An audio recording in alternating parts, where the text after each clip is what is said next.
Hola, ¿qué tal? ¿Cómo están? Bienvenidas y bienvenidos a esta clase número 2, segunda clase del curso sobre estas 12 escritoras. La semana pasada vimos dos escritoras, ¿sí? Virginia Woolf y Marguerite Yourcenar. Hoy vamos a ver otras dos escritoras completamente distintas, ¿no? Lo interesante es este contraste que vamos a ir haciendo entre escritoras que a lo largo del siglo XX van a ir proponiendo literaturas tan diferentes, me parece a mí interesantes todas, pero que nos van a mostrar la amplitud con la cual de alguna forma se puede abordar la obra, la ficción, en definitiva, ¿no? Y digo tan diferentes porque hoy vamos a ver, insisto, a Agatha Christie y a Patricia Highsmith, dos escritoras de género.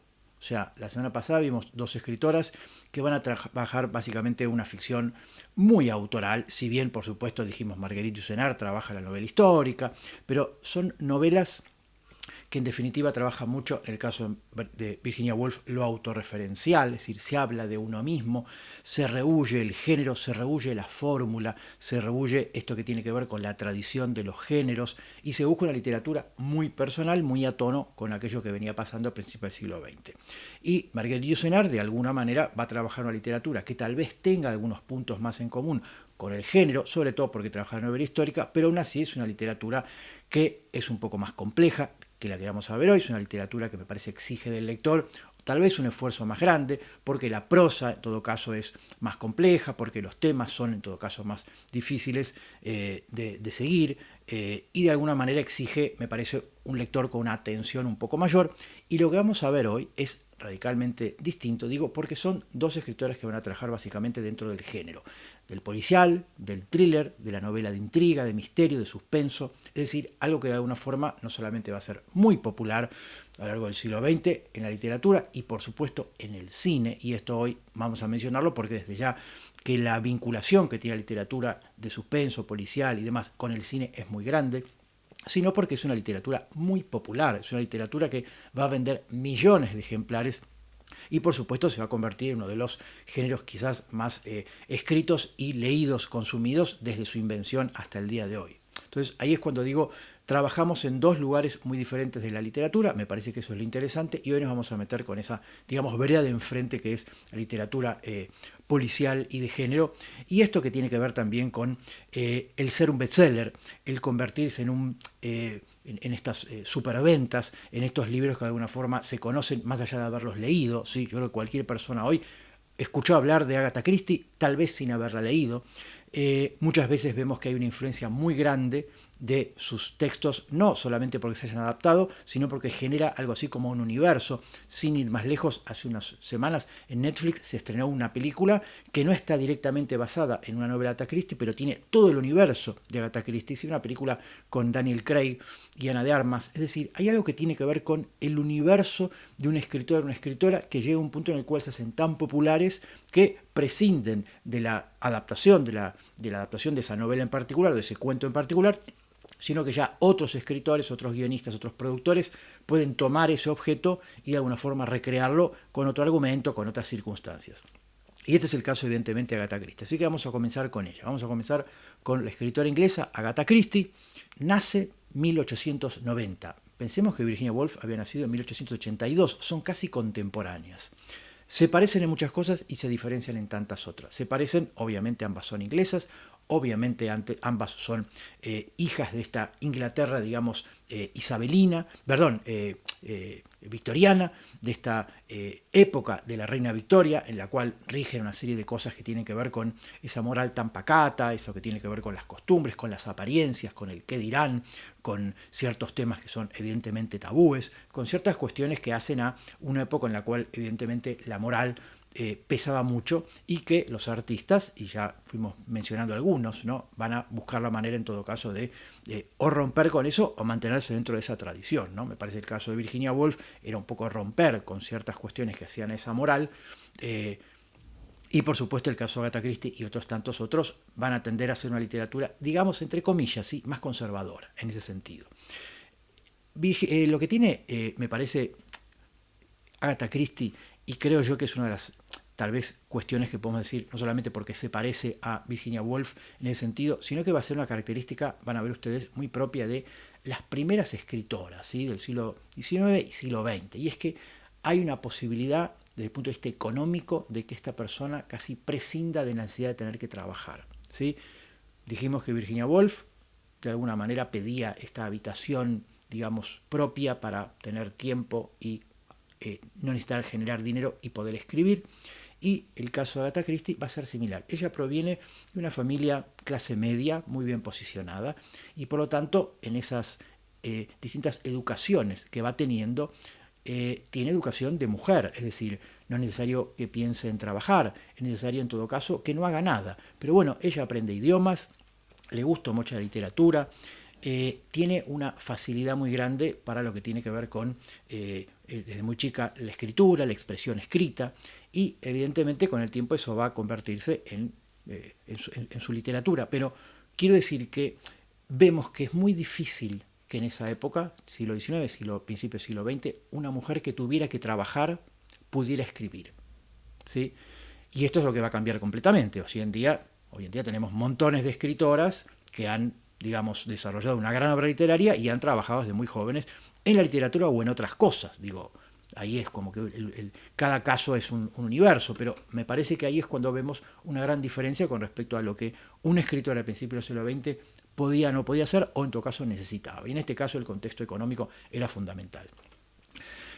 Eso tiene mucho en común, por eso les digo, Agatha Christie con Virginia Woolf, esta idea de pertenecer a clases pudientes en las cuales las niñas eran educadas por institutrices, profesores particulares, los padres en todo caso, pero no iban al colegio, y desde ya se las preparaba para ser esposas, amas de casa, y desde ya no se necesitaba que aprendieran a hacer nada demasiado, digamos, trascendente, eso se lo dejaban a los hombres, y podían limitarse a aprender a cocinar, a bordar, a tejer, etcétera, etcétera, y no mucho más. Pero bueno, de pronto había excepciones, Virginia Woolf fue una, Agatha Christie fue otra.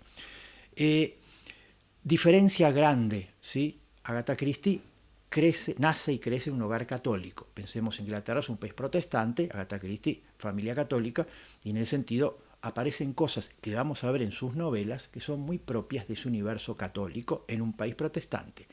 Hay muchos puntos en común entre Agatha Christie y Hitchcock. Hitchcock nace en 1899. Y lo que vamos a ver es que no solamente ambos son católicos en un país protestante, sino que ambos van a trabajar dentro de literatura o cine de policial, intriga, suspenso, thriller, y por lo tanto ahí vamos a ver que hay muchas cosas que van a tener ambos en común. Y esto que tiene que ver con el ser católico en un país protestante, me parece que tiene que ver con algunos temas que vamos a ver que ellos van a desarrollar, por ejemplo la culpa, el castigo, la confesión, la necesidad de la confesión. Los personajes necesitan confesarse para purgar tal vez pecados que hayan cometido. Son elementos muy católicos y evidentemente van a aparecer en las películas de ambos, ¿sí? Una película de Hitchcock que se llama Yo confieso. Es decir, hay algo que tiene que ver con que hay elementos, temas que van a tener en común y que por supuesto al trabajar ambos dentro del policial vamos a ver cómo los van a implementar cada uno a su manera dentro de sus películas o dentro de sus novelas. Insisto, todos estos datos biográficos a mí me parece siempre interesante, no solamente para poner en contexto, sino porque vamos a ver cómo después de alguna forma las obras de estas, en este caso escritoras, van a tener, por supuesto, alguna correlación con eso, ¿sí? Y acá evidentemente vamos a ver que la hay y mucha. Decíamos entonces que ella se cría en un hogar que de alguna forma tiene... no necesita ni preocuparse por la economía, ni necesita prepararse para el mundo laboral, sino que puede dedicarse a la lectura.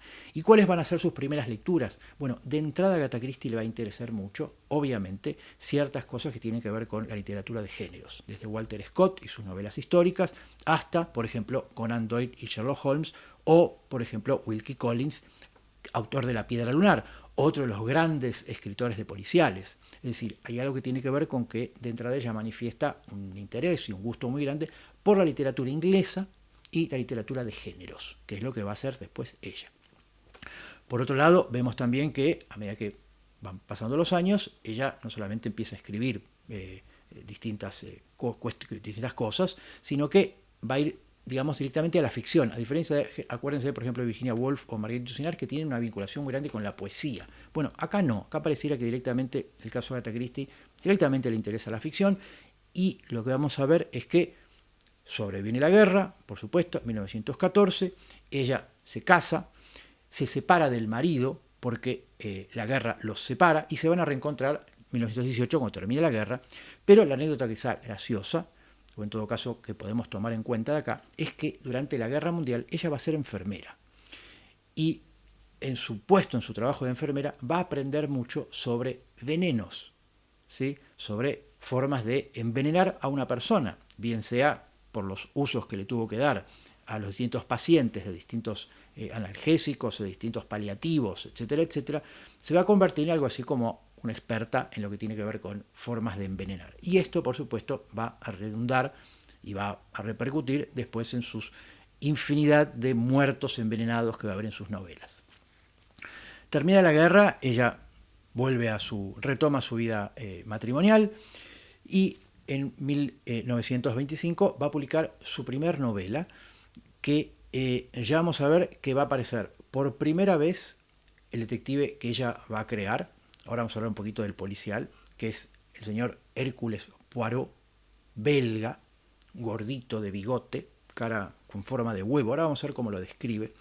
Y, por supuesto, van a empezar sus casos a sucederse, al punto de que va a haber aproximadamente unas 66, ella va a escribir unas 66 novelas con Hércules Poirot, unas 13 novelas con su otro personaje detective, que es la señora Marple, y después va a escribir un par de novelas más, incluso un par de novelas rosas, hasta llegar a casi un total de 80 novelas, es decir, tiene casi 80 novelas publicadas y un montón de cuentos, es decir, es muy prolífica Agatha Christie.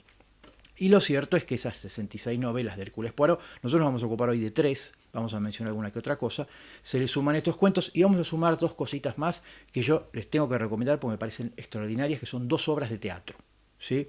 La ratonera de Mousetrap y Testigo de cargo, ¿sí? Witness for Prosecution, que la convirtió en película Billy Wilder y que creo yo es la mejor película basada en un texto de Agatha Christie, ¿sí? Una película con Marlene Dietrich, con Tyrone Power, que creo que es lo mejor que se ha hecho basado en un texto de Agatha Christie. Se ha filmado 1.000.000 de veces. Las novelas de Agatha Christie se han filmado desde el cine, comienzos del cine sonoro, hasta el día de hoy se siguen filmando una y otra vez, incluso se han hecho series. Se ha hecho una serie sobre Hércules Poirot en los años 80, no es muy buena, pero bueno, hay una cantidad de material enorme filmado. Yo creo que en general no son buenas películas. Ahora vamos a ver un poquito por qué puede ser esto, pero creo que efectivamente la mejor, me parece a mí, es esta que es Testigo de cargo, y después de Mousetrap, la obra de teatro, que también se hizo película, es la obra de teatro más representada de la historia. Es decir, es una obra que lleva creo que así como 50 o 60 años en cartel y no baja nunca de cartel. Es decir, todo el tiempo se está representando y por supuesto tiene un éxito enorme y es, por eso les decía, no solamente una de las obras más conocidas de ella, sino más representadas. Y con respecto a esto que decíamos antes, que tiene que ver con un autor superventas, un bestseller y demás, Agatha Christie es no solamente la escritora más leída de todas las escritoras, sino de la historia de la literatura en cuanto a libros se refiere. O sea, está muy poquito debajo de la Biblia, del Quijote de Shakespeare y está Agatha Christie. Es decir, tiene millones y millones de libros vendidos. Es Guinness de los récords, desde ya, no solamente por ser una mujer escritora, sino por la cantidad de libros que ha vendido desde sus primeros textos hasta el día de hoy. Digo, es realmente un boom lo de Agatha Christie. Y que todavía vemos que se siguen no solamente filmando películas basadas en sus novelas, se sigue reeditando y además se sigue, como decía antes, haciendo películas basadas o inspiradas ligeramente en sus textos. O sea que realmente la influencia de ella es muy grande.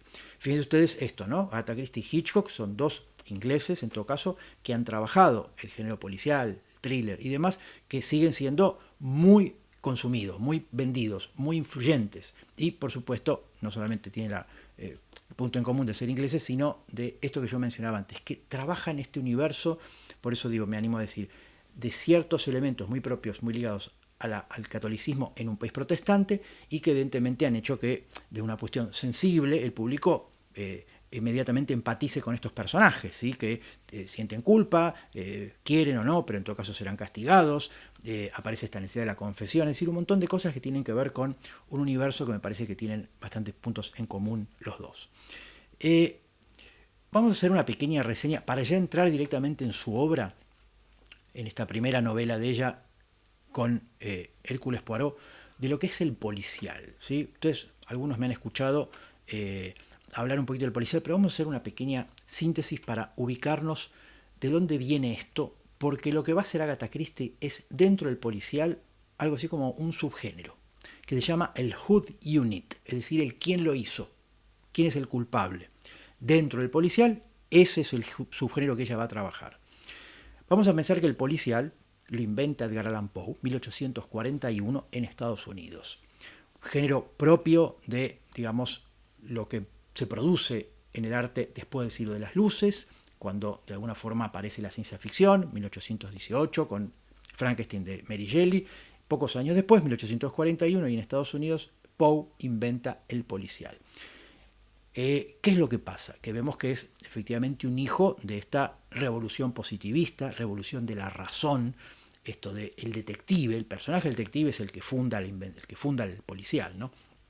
De alguna forma un personaje 100% racional, que se vale de su intelecto, de su raciocinio, de su capacidad de alguna forma racionalizar todo lo que pasa y llegar a conclusiones que resultan siempre asombrosas. Bueno, esto es un poco la vereda de enfrente de la literatura fantástica, ¿no? Donde todo opera por otras razones que generalmente son irracionales. Bueno, el policial es el género de la razón pura, ¿sí? Y ahí es cuando se oponen diametralmente, pero ambos en todo caso son dos posibilidades que en el siglo XIX van a trabajar casi en paralelo, ¿no? Mismo Poe escribió cuentos irracionales, fantásticos, de terror, y también los cuentos policiales, que además los inventa él. O sea que en ese sentido vemos que el siglo XIX tiene esto que es los géneros, la ciencia ficción, el policial, el fantástico, luego se irán sumando otros, ¿no? Habíamos dicho de la historia, la novela histórica y demás. Pero veamos esto, ¿no? Que es que Poe inventa un género y el primer cuento que va a publicar Edgar Allan Poe, que es Los asesinatos de la calle Morgue, que transcurre en París, ya es un Who Unit, es decir, es un ¿quién lo hizo? Recordemos, el cuento se consigue muy fácilmente, dos mujeres aparecen asesinadas en un ático en París. Es decir, una habitación cerrada, dos cadáveres. ¿Quién lo hizo? ¿No? La habitación está cerrada, entonces el asesino cómo entró, cómo salió, cómo las mató. Es decir, hay toda una serie de preguntas que se derivan del hecho de un caso que presenta un montón de interrogantes, que es un desafío para el intelecto, para la inteligencia de cualquiera, y que por supuesto el detective que inventa Edgar Allan Poe, que es Arsène Lupin, el caballero Dupin, francés, va a resolver. Pero fíjense que de entrada ese primer policial ya es un Who Unit, un quién lo hizo, ¿sí? Es decir, el lector enseguida se le presenta el asesinato, y dice, bueno, hay que ver quién lo hizo, eso es lo que tiene que averiguar el detective. Eso por un lado. Y por otro lado aparece esto que también es importante, que es el misterio del cuarto cerrado. Es decir, hay un espacio cerrado, en este caso una habitación, y la pregunta es cómo entró, cómo salió y después cómo cometió ese crimen, teniendo en cuenta eso que es un espacio cerrado. Y esto va a ser lo que va a trabajar Agatha Christie. Muy aristotélico, es decir, recuerden Aristóteles en su poética que habla de la unidad de espacio, la unidad de tiempo, la unidad dramática. Bueno, se va a respetar esto que tiene que ver con la unidad espacial. ¿Sí? A veces la unidad de tiempo incluso también, pero básicamente la unidad espacial, es decir, todo transcurre en un solo espacio, como si fuera un escenario de teatro. Bueno, va a tener un poco que ver con eso, con que las novelas de Agatha Christie suelen trabajar, muchas y tal vez las mejores, con esa idea de espacio cerrado. Una casa, un tren, una isla. ¿Sí? Nombro estos tres porque son tres de los que vamos a ver hoy. Entonces, ahí lo que vamos a ver es cómo, de alguna manera, se construye esto que tiene que ver con este subgénero, que es el Who Unit, y que ella va a cultivar muy bien, y que es, si se quiere, lo opuesto a lo que va a hacer Hitchcock. Hitchcock va a decir, a mí no me interesa el Who Unit, ¿sí? Y yo quería leerles, a lo mejor conocen este libro, y si no lo conocen se los voy a recomendar, que es El cine según Hitchcock. Es el libro de entrevistas entre Hitchcock y François Truffaut. Es un gran libro, la verdad que es uno de los grandes libros que hay sobre cine, donde por supuesto Hitchcock habla del policial, habla de Agatha Christie, habla de lo que él hace, por supuesto, porque va haciendo un recorrido película a película de lo que él hace, pero yo quería leerles lo que Hitchcock va a decir en función de esto que es el Who Unit, que es lo que vamos a ver que hace Agatha Christie, para que veamos un poco las posibilidades que tiene este subgénero, digamos, ¿no?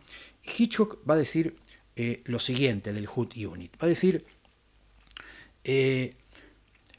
no olvide, le dice a Truffaut, que para mí el misterio es raramente suspenso. Por ejemplo, en un Who Unit, dice, no hay suspenso, sino una especie de interrogación intelectual.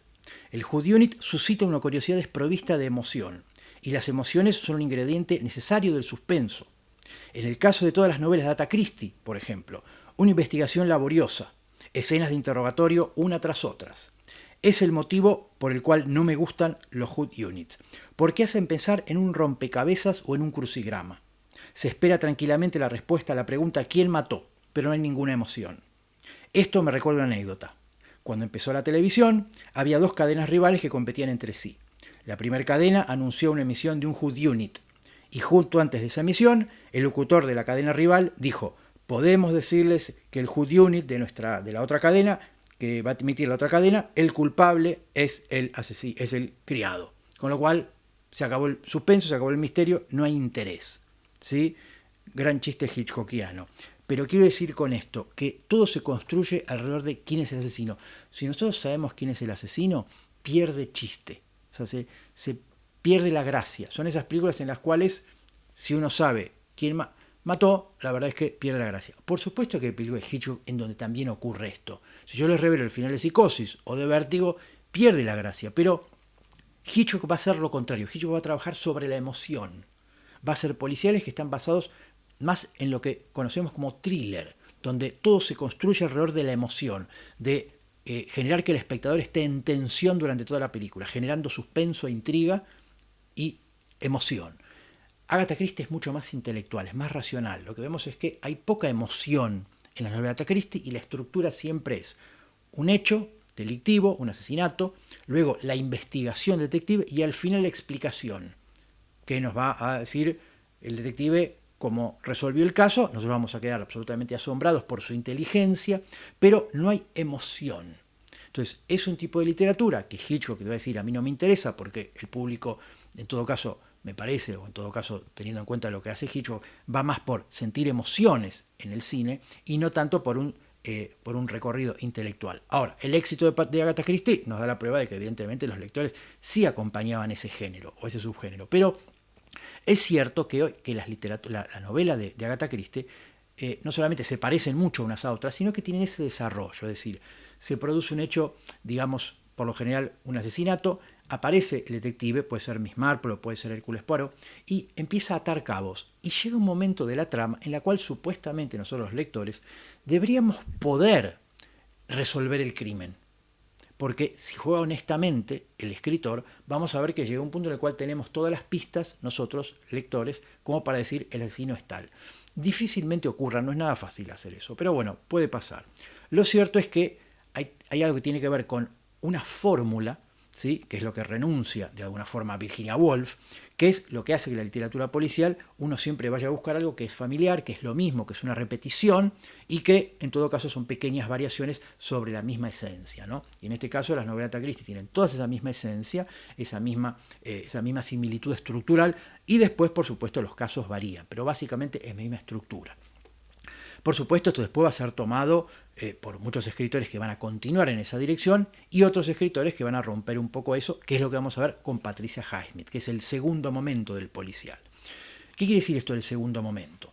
Dijimos entonces que el policial lo inventa Edgar Allan Poe en Estados Unidos, pero inmediatamente va a saltar a Inglaterra, donde van a aparecer escritores como por ejemplo Conan Doyle con su Sherlock Holmes y Watson, que se van a convertir en los detectives más populares que hay, sobre todo por esta idea de la gran inteligencia que va a demostrar Sherlock Holmes, y va a ser un poco el paradigma del detective privado, ¿no? Con todo su universo de amistad con Watson, que nos remonta, si se quiere, al Quijote y Sancho, ¿no?, dos personajes complementarios, y por supuesto esto que es resolver crímenes y devolver a la sociedad un orden, una tranquilidad que es la que tenía antes de que se cometiera el crimen.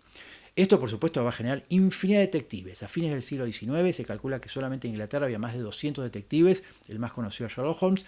Cuando irrumpe Agatha Christie, va a proponer que es Hércules Poirot, que es su propuesta de detective, más esta otra que es Miss Marple, que es una señora ancianita casi, de muy buenos modales, muy a la inglesa, que por supuesto tiene una gran capacidad de deducción y va a también resolver crímenes. Hay unas 13 novelas de Agatha Christie sobre Miss Marple.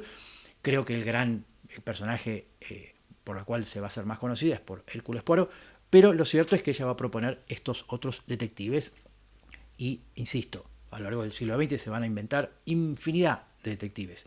Inglaterra siempre va a ser un país donde el género no solamente va a explotar, sino que va a haber muy buenos escritores que lo van a trabajar, y desde ya vamos a ver desde películas, series o novelas y cuentos una infinidad de posibilidades sobre el género. ¿Qué es lo que ocurre entonces? Decíamos que Agatha Christie va a trabajar sobre esta primera tradición del policial, no la del detective, que es una especie de inteligencia superior, que desde un lugar, digamos, casi idílico, resuelve los crímenes. Y esto se va a oponer completamente a lo que va a venir después, que es el segundo momento del policial, que es lo que vamos a ver que también ocurre en Estados Unidos, y Patricia Highsmith va a ser una de las autoras que va a trabajar en esa dirección. Lo vamos a ver en la próxima clase, o sea, en la próxima autora que vamos a ver, que es Patricia Highsmith. Pero quedémonos entonces con esto.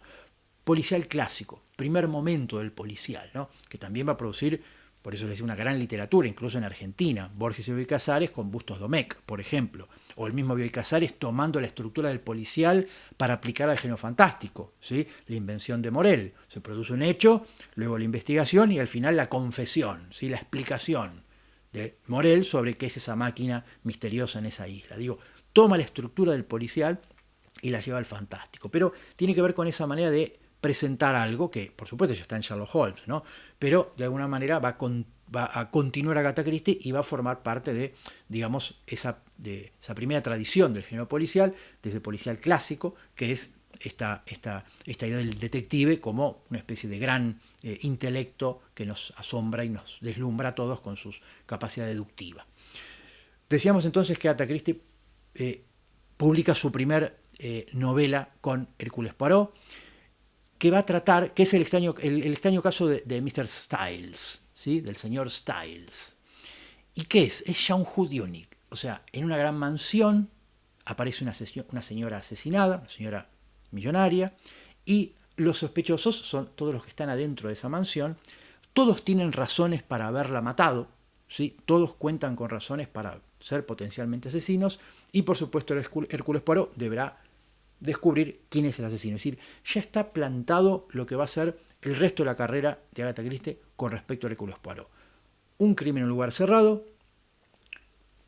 el hecho y después la investigación, finalmente la explicación del hecho que nos deslumbra a todos, y el personaje de Hércules Poirot, que es una inteligencia, por supuesto, muy sagaz, con una gran capacidad para atar cabos, una gran capacidad para leer la realidad, ¿no? De alguna forma el detective no deja de ser un gran lector, ¿no? Un lector que lee cosas donde a nosotros se nos pasan, él es capaz de descubrir esas huellas y armar todo un relato.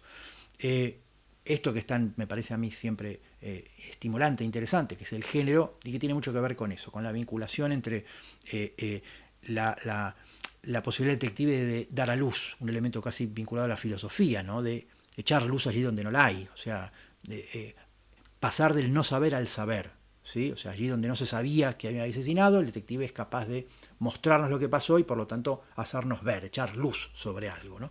Esas son me parece, las circunstancias que rodean siempre al texto policial, a los buenos textos policiales, ¿no? Que es algo que tiene que ver con, sobre todo en este momento, en esta época clásica, con la capacidad del detective de echar luz sobre algo y, por supuesto, mostrarnos o darnos una lección, a veces de inteligencia, sagacidad, capacidad deductiva, etcétera, etcétera.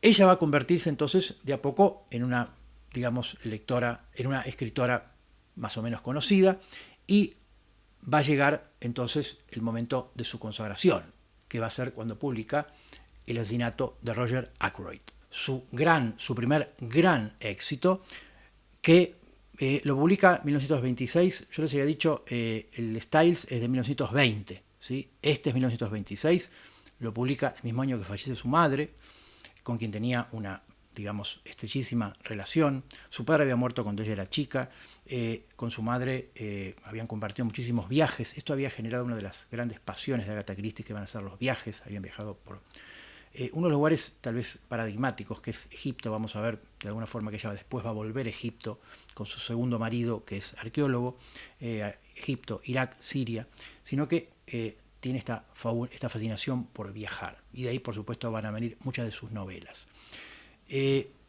Esta novela, El asesinato de Mr. Ackroyd, les decía, es quizá su gran éxito, que la hace muy conocida. Por supuesto continúa con esto que decíamos antes, ¿no? Es decir, vuelve a aparecer Hércules Poirot, aparece también la idea del crimen y posteriormente la investigación y posteriormente el detective que va a exponer eso que tiene que ver con eso que ocurrió. La diferencia, y que va a ser de esta novela probablemente tan en su momento extraordinaria y hoy no menos que curiosa, no se los voy a contar porque les estaría spoileando la novela, quiero que la lean en todo caso, y si les cuento esto se acaba el chiste. Por eso les decía que el problema con el Hugh Unit es que yo puedo plantear un poco ciertas cosas, pero hasta cierto punto, pues si les revelo lo que tiene de interesante esta novela, les estaría matando el interés. Entonces no se los voy a contar, pero tiene una vuelta de tuerca final sumamente interesante, sumamente original en su momento. Vamos a ver entonces, para poder ubicarnos de alguna forma, cómo se plantea la novela. En un pueblo de la campiña inglesa, una serie de personajes que ella nos los va a mencionar al comienzo como si fuera una obra de teatro, ¿no? En la obra de teatro, ¿se acuerdan ustedes que aparecen los nombres de los personajes y de alguna manera, como una manera de situarnos después, ubicarnos quién es cada uno? Bueno, va a aparecer un poquito esta idea en la novela y después vamos a ver que en este pequeño universo que es este pueblo de la campiña inglesa, se suceden una serie de personajes de todo tipo, entre ellos el señor Ackroyd, que vive con la mujer que era de su hermano fallecido y su sobrina. Viven ellos en una bonita casa, en una mansión, hasta que un día este personaje del señor Ackroyd va a aparecer asesinado. No estoy spoileando nada porque el libro se llama El asesinato de Mr. Ackroyd, o sea que sabemos que el señor Ackroyd muere. Por supuesto, va a aparecer inmediatamente Hércules Poirot y va a ponerse a investigar. Pero quería que viéramos un par de cosas, que les voy a leer, que tienen que ver con esto que es la particularidad de esta novela con respecto a los aportes que va a ir empezando a hacer Agatha Christie sobre el género. En primer lugar, esta novela está escrita en primera persona, ¿sí? Lo cual ya llama un poco la atención. Es interesante eso, ¿sí? La novela ya empieza diciendo la señora Ferraris murió en la noche del 16 al 17 de septiembre, me enviaron a buscar a las 8 de la mañana del viernes, mi presencia no sirvió de nada, ¿sí? Minutos después de las 9 regresaba yo a casa, es decir, es una novela escrita en primera persona. Vamos a ver que en general las demás novelas están escritas en tercera persona. Esta novela está escrita en primera persona, lo cual ya, por eso les decía, es una diferencia bastante notable. Recuerden ustedes que en general las historias detectives están escritas en tercera persona y acá vemos eso, que hay una primera persona que narra. Insisto con esto porque es un detalle importante a la hora de pensar esto que es la vuelta de tuerca que va a tener esta novela, ¿sí? Por eso insisto en eso. Fijémonos cómo nos va a presentar Hércules Poirot, ¿sí? Fijémonos esto, va a decir, el personaje que narra en primera persona va a decir, miré hacia arriba con enojo, por encima de la tapia, a mi izquierda surgió un rostro humano, pertenecía a una cabeza semejante a un huevo, parcialmente cubierta de cabellos de un negro sospechoso y en el cual se destacaba un mostacho enorme y un par de ojillos vigilantes. Se trataba de nuestro misterioso vecino, el señor Poirot. O sea, lo nombra mal. Este se apresuró a excusarse. Le pido 1000 perdones, monsieur. No tengo excusas. Durante varios meses he cultivado calabazas. Esta mañana de pronto me he encolarizado con ellas. Las envío a promener, a pasear. ¡Ay! No solo mental, sino físicamente. Agarro la mayor, la echo por encima de la tapia, monsieur, estoy avergonzado y me pongo a sus pies, ¿sí? Es decir, aparece el humor, que es algo bastante común. Y el humor va a estar muchas veces vinculado a Poirot, que es, además de, por eso les decía, una gran inteligencia, un personaje bastante, es humor inglés, de alguna forma va a tener, pero me parece que contrasta un poco esa severidad con la cual va a encarar después los casos, con ese humorismo, esa ironía, ese sarcasmo, por momentos, que va a tener el personaje. Poirot, por supuesto, vive en ese pueblito, o casualidad, y a partir del asesinato del señor Ackroyd va a empezar a investigar. Vamos a ver un momento más de esta novela que quiero leerles, que es tal vez de las 2 o 3 fuertes que tiene Agatha Christie. Uno es este, que creo que es el descubrimiento de los cadáveres, ¿sí? Me parece que hay ahí siempre un momento muy interesante en sus novelas, que es cuando descubren el cuerpo asesinado. El otro momento son los interrogatorios, después lo vamos a ver con otra novela, pero es cuando me parece que se hace fuerte Agatha Christie, ¿no? Cuando tiene determinados momentos que son lugares comunes, porque en sus novelas siempre aparecen una y otra vez estos momentos, y creo que son tal vez los momentos en los cuales ella más interesante se vuelve. Entonces fijémonos, por ejemplo, esto, ¿no? Un personaje, el señor Stephens, le avisan que venga inmediatamente a la casa del señor Ackroyd, que algo ha pasado. Entonces dice tardaron en abrirme, pero bueno, finalmente el mayordomo Parker le abre la puerta y dice, ¿dónde está? Pregunta. Dice, dispense usted, señor. Entonces su amo, el señor Ackroyd, se ha encerrado en la habitación, parece que no sale, ¿no? Entonces el personaje agarra y dice, ¿qué es lo que ha pasado? Dice que ha sido asesinado.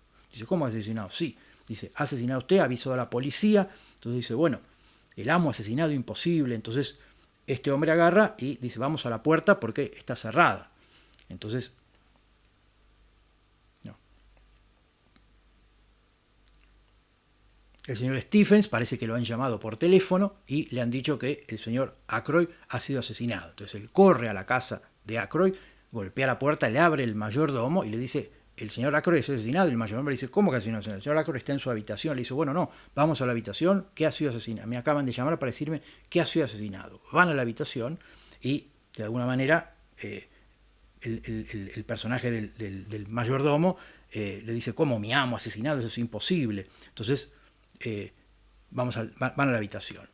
Y dice, con una agilidad insospechada, el hombre agarra una silla y golpea, digamos, la puerta del dormitorio hasta que finalmente tiran la puerta abajo y entran, ¿sí? Pues dice, la llave está puerta por dentro, dice, es imposible, ¿sí?, que este personaje podamos entrar. Por eso digo, fíjense que ya aparece esto del cuarto cerrado, es decir, la habitación cerrada por dentro y aparentemente alguien que murió dentro, ¿no?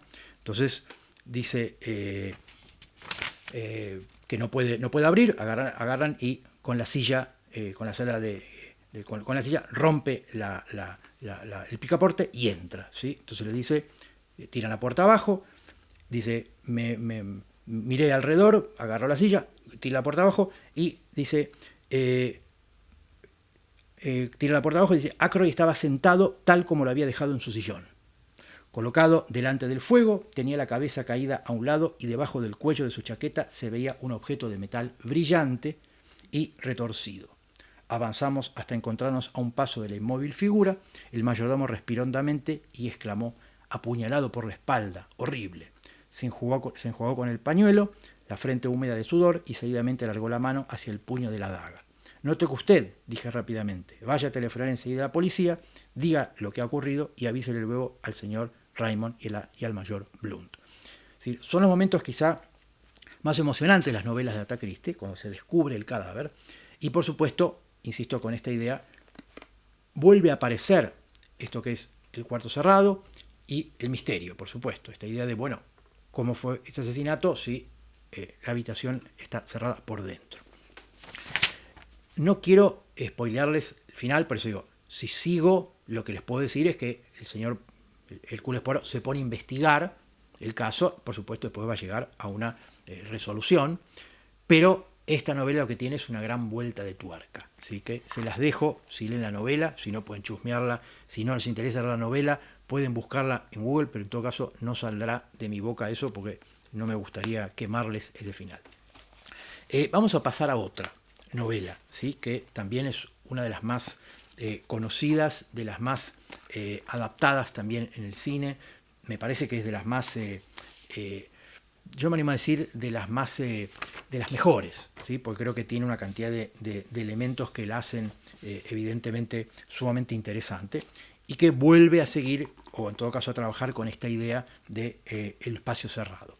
Me refiero a Asesinato en el Orient Express. Tal vez vieron la película. 1974 la dirige Sidney Lumet con un grandísimo elenco, ¿sí? Creo que es una gran película.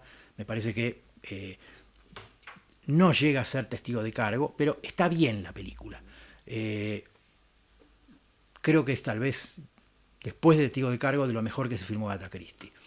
La novela es muy buena y tiene este elemento que les decía. Agatha Christie, vamos a revelar otro episodio de su vida, 1925-26, ella está casada, habíamos dicho, empieza a llevarse mal con el marido tiene un amante, ella se entera, se arma un escándalo, y parece que la misma noche en la cual discute con el marido, ella se va de la casa y desaparece. Se va con el coche y desaparece. Al día siguiente el coche es encontrado a un costado de la ruta, todo esto es verdad, ¿eh? Y no hay rastros de Agatha Christie. Se pone a buscarla por todos lados, no aparece, pasan los días, Agatha Christie está desaparecida. Conan Doyle, el autor Conan Doyle, quien gustaba mucho, saben ustedes, además de escribir novelas de Sherlock Holmes, del espiritismo, cosa que compartía. Agatha Christie también le interesaba mucho el espiritismo y esas cosas. Hace incluso mesas con mediums para ver qué pasó. Aparentemente una medium le dijo que estaba con vida, porque se temía lo peor. ¿Qué es lo que empieza a pasar? Que empiezan a tejerse sospechas. El marido la mató, ella se suicidó, el amante, es decir, empieza a aparecer 1.000.000 de hipótesis distintas. 11 días después aparece Agatha Christie en un hotel lejísimos de donde se había ido y completamente amnésica. No recordaba nada. Se dice que es algo que armó ella para echarles culpas al marido, se dice que es todo mentira, que lo inventó todo. Es decir, hay un montón de habladurías. Se hizo una película en los años 70 que se llama Agatha, con Dustin Hoffman y Vanessa Redgrave, la película de Michael Apted, creo que está en YouTube, que cuenta la historia, ¿sí?, de esta supuesta desaparición por 11 días de Agatha Christie y, por supuesto, luego aparece. Los psicólogos hablaron de fuga psicogénica, que es algo que va a trabajar David Lynch en su película Carretera Perdida, ¿sí?, que es un personaje que por un motivo de shock, por algún motivo de fuerza, digamos, superior, olvida lo que pasó en un presente cercano y pareciera como que sufre una amnesia que en todo caso deberá recuperar ese tiempo, o en todo caso esos recuerdos. Más allá de eso, ella después se divorcia de este primer marido y se casa con un arqueólogo, con quien va, por supuesto, a compartir viajes por todo el mundo. Y va a aparecer esta idea, que vamos a ver, como les decía antes, tanto en sus novelas, que es la de los lugares exóticos. Novelas que transcurren en Egipto, en Estambul, es decir, en lugares exóticos, que son lugares donde va a viajar mucho con su segundo marido que ya la va a acompañar hasta el final de su vida. Pero es interesante este hecho de la desaparición, porque obviamente tiene mucho de novela policial, si se quiere, y después esta otra circunstancia que tiene que ver, que va a impactar mucho con sus novelas, que es esta fascinación por lugares exóticos. Volvamos entonces al asesinato en el Orient Express. Precisamente por eso quería contarles esto, porque asesinato en el Orient Express. El Orient Express es un tren que une Turquía, recorre Europa y llega hasta Calais, Francia, ¿sí?, borde del Canal de la Mancha.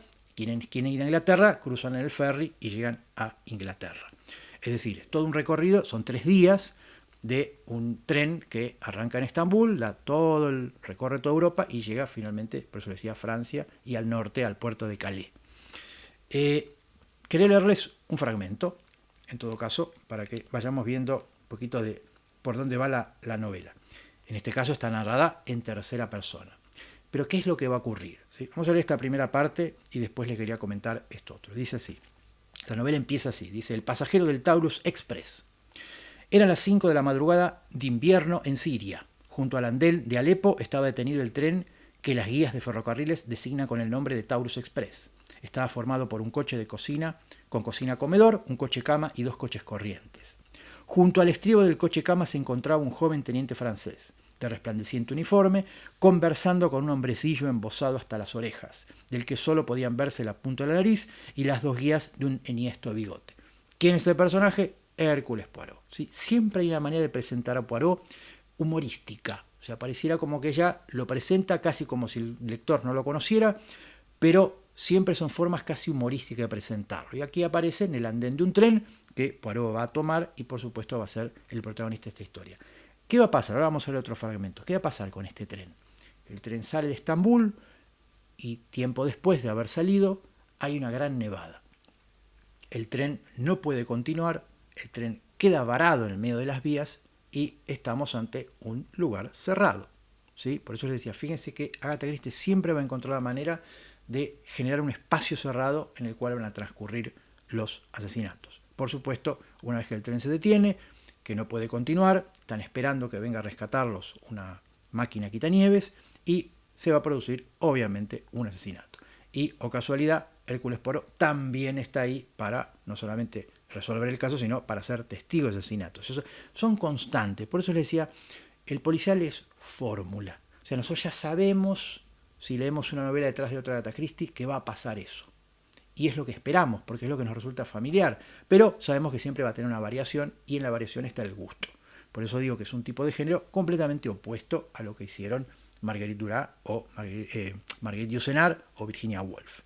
Vamos a ver un fragmentito entonces que me parece interesante, que es esto que les decía antes, que tiene que ver con el hallazgo del cadáver y estos interrogatorios, que es donde se hace más fuerte narrativamente Agatha Christie. Dice: «Ah, mi buen amigo», exclamó el señor Brock, «tenemos necesidad de usted», le dice a Hércules Poirot. El individuo de la ventanilla se corrió un poco en el asiento y Monsieur Poirot pasó por entre los dos empleados y se sentó frente al amigo. La expresión del rostro de Monsieur Buck le dio, como él había dicho, mucho de pensar. Era evidente que había ocurrido algo inusitado. «¿De qué se trata?», preguntó. «Cosas muy graves, amigo mío. Primero está la nieve, esta detención». ¿Sí? Recuerden, el tren se había varado en medio de la nieve. «Y ahora», hizo una pausa, «de la garganta del encargado del coche cama salió una especie de gemido ahogado». «¿Y ahora qué?», preguntó Poirot. «Y ahora un caballero aparece muerto en su cama, cosido a puñaladas». Monsieur Buck hablaba con una especie de resignada desesperación. «¿Un viajero? ¿Qué viajero?». «Un norteamericano, un individuo llamado Ratchet». Recordemos, por la novela anterior, que esto era la presentación. Un universo, en el caso anterior, el de este pueblito, la campiña inglesa, y en este otro caso, un tren, que es una especie de microuniverso, ¿sí? A las primeras páginas de la novela fuimos descubriendo a través de Hércules Poirot los pasajeros del tren. Uno, otro, hombres, mujeres, jóvenes, viejos, íbamos conociendo a estos personajes, hasta que finalmente aparece este asesinato. Igual que en la otra, por eso digo, estructuralmente se parecen mucho a las novelas, casi que se repiten, es una fórmula, nosotros los lectores ya estamos esperando que eso ocurra, y ahora vendrá la segunda parte, digamos, de las novelas, que es la investigación. Hércules Poirot se hace cargo de la investigación y comienza eso que también generalmente es interesante, que es cómo va atando cabos, cómo va generando interrogatorios y cómo por supuesto se va desarrollando la trama. Entonces fíjense, bonita situación, comentó Poirot. Y tan bonita, para empezar, un asesinato, que ya de por sí es una calamidad de primera clase, y luego esta parada, que quizá nos retenga horas, ¿qué digo? Horas, días. Otra circunstancia, al pasar por la mayoría de los países, tenemos la policía de cada país dentro del tren. En Yugoslavia no, ¿comprende usted? Sé que es una situación difícil, convino Poirot. Y aún puede empeorar. El doctor Constantin me olvidaba, no se lo he presentado a usted, le presenta Monsieur Poirot, contestó Constantin, el hombrecillo moreno se inclinó y Poirot correspondió a la reverencia. El doctor Constantin opina que la muerte ocurrió hacia la 1 de la madrugada. Es difícil puntualizar en estos casos, aclaró el doctor, pero creo poder decir correctamente que la muerte ocurrió entre la medianoche y las 2 de la madrugada. Estas son las conjeturas que son, por eso decía, habituales, seguramente les resultarán familiares, que es lo característico del policial. Hay gente que les gusta, gente que no, pero es lo que vemos que Agatha Christie va a recurrir una y otra vez. ¿Cuándo fue visto a Mr. Ratchet por última vez?, preguntó Poirot. Se sabe que estaba vivo a la 1:20, cuando habló con el encargado, contestó Monsieur Buck. Es cierto, dijo Poirot. Yo mismo oí lo que ocurría. ¿Esto es lo último que se sabe? Poirot volvió hacia el doctor y continuó. La ventana del compartimiento de Mr. Ratchet fue encontrada abierta de par en par, lo que se induce a suponer que el asesino escapó por allí. Pero en mi opinión esa ventana abierta no es más que una pantalla. El que salió por allí tenía que haber dejado huellas bien nítidas en la nieve y no hay ninguna. ¿Cuándo fue descubierto el crimen?, preguntó Poirot. El encargado del coche cama se puso de pie. Estaba todavía pálido y asustado. Dígale a este caballero lo que ocurrió realmente. El criado de Mr. Ratchet llamó repetidas veces a la puerta esta mañana, no hubo contestación. Una media hora más tarde llegó el camarero del coche, quería saber si el señor quería desayunar, abrió la puerta, había una cadena, estaba echada, dentro nadie contestó y estaba todo en silencio. Muy frío, con la ventana abierta y la nieve cayendo adentro, fui a buscar al jefe del tren, rompimos la cadena, entramos, el caballero estaba ahí, era terrible. Fíjense qué parecido que es al crimen anterior. Una habitación cerrada por dentro, los personajes que intentan entrar, no responde la puerta, tiran la puerta abajo y está el cadáver. Esto, por eso les decía, es la fórmula, es lo que tiene característico el género, el policial, que es que vamos a vivir por enésima vez la misma situación, pero en todo caso con una leve variación. Comienzan los interrogatorios y en todo caso finalmente vamos a ver esto que tiene que ver con... le dicen a Poirot, adivinará usted lo que yo voy a pedirle, le dicen a Poirot. Conozco sus facultades, quiero que se encargue de esta investigación. No se niegue, comprende que para nosotros esto es muy serio. Hablo en nombre de la Compañía Internacional de Vagones. Sería hermoso presentar el caso resuelto cuando llegue la policía yugoslava. De otro modo tendremos retrasos, molestias, 1.000.000 de inconvenientes. En cambio, si usted aclara el misterio, podemos decir con exactitud, ha ocurrido un asesinato y este es el criminal. Suponga que no lo aclaro, dice Poirot. Ah, mi querido, la voz de Monsieur Buck se hizo francamente acariciadora. Conozco su reputación. He oído algo de sus métodos. Este es un caso ideal para usted. Examinar los antecedentes de toda esta gente. Descubrir su buena su buena fe, su bona fide. Todo esto exige tiempo e innumerables molestias. Que para resolver un caso no hay más que recostarse en un sillón y pensar. Hágalo así, interroga a los viajeros del tren, examine el cadáver, examine las huellas que haya y luego, bueno, tengo fe en usted, recuéstese y piense. Utilice, como dice usted, las células grises del cerebro y todo quedará aclarado. Esta es la esencia del policial de la primera época, ¿sí? Recuéstese y piense. Es completamente distinto a lo que vamos a ver después con Patricia Highsmith, es decir, el policial de la primera etapa, el policial clásico, este detective es un superdotado intelectualmente que basta que empiece a atar cabos, a pensar y ahí llegará a la resolución. Y esta es la esencia del policial, insisto, clásico inglés de la primera ola, digamos, luego va a entrar el otro, y que me parece que tiene en Hercule Poirot uno de los detectives más paradigmáticos y quizá me parece a mí más interesantes, ¿no? Pues la verdad que es sumamente interesante. Son muchas novelas, no son todas geniales. Yo creo que hay 4 o 5 muy buenas, que son las más paradigmáticas. Después hay otras que son tal vez demasiado parecidas a otras. Lo cierto es que una de las cosas que va a hacer Agatha Christie es tratar de encontrar variaciones que van a tener que ver sobre todo con, por ejemplo, ¿sí? Voy a spoilear un poquito, pero poco, formas distintas de asesinar, teniendo en cuenta, por eso digo, no voy a decir a qué novela corresponde, quién es el asesino y quién es el narrador, quiénes cometieron el crimen, de qué forma cometieron el crimen y por supuesto ir probando distintas posibilidades respecto a eso. Es decir, cuál es la vinculación entre el que narra y el asesinato, cuál es la vinculación entre el asesinato, las víctimas, cuáles son las relaciones entre los personajes que aparecen en la novela en esos espacios cerrados. Digo, son como si dijéramos partidos de ajedrez con las similitudes obvias, pero donde cada variación tiene, por supuesto, un interés.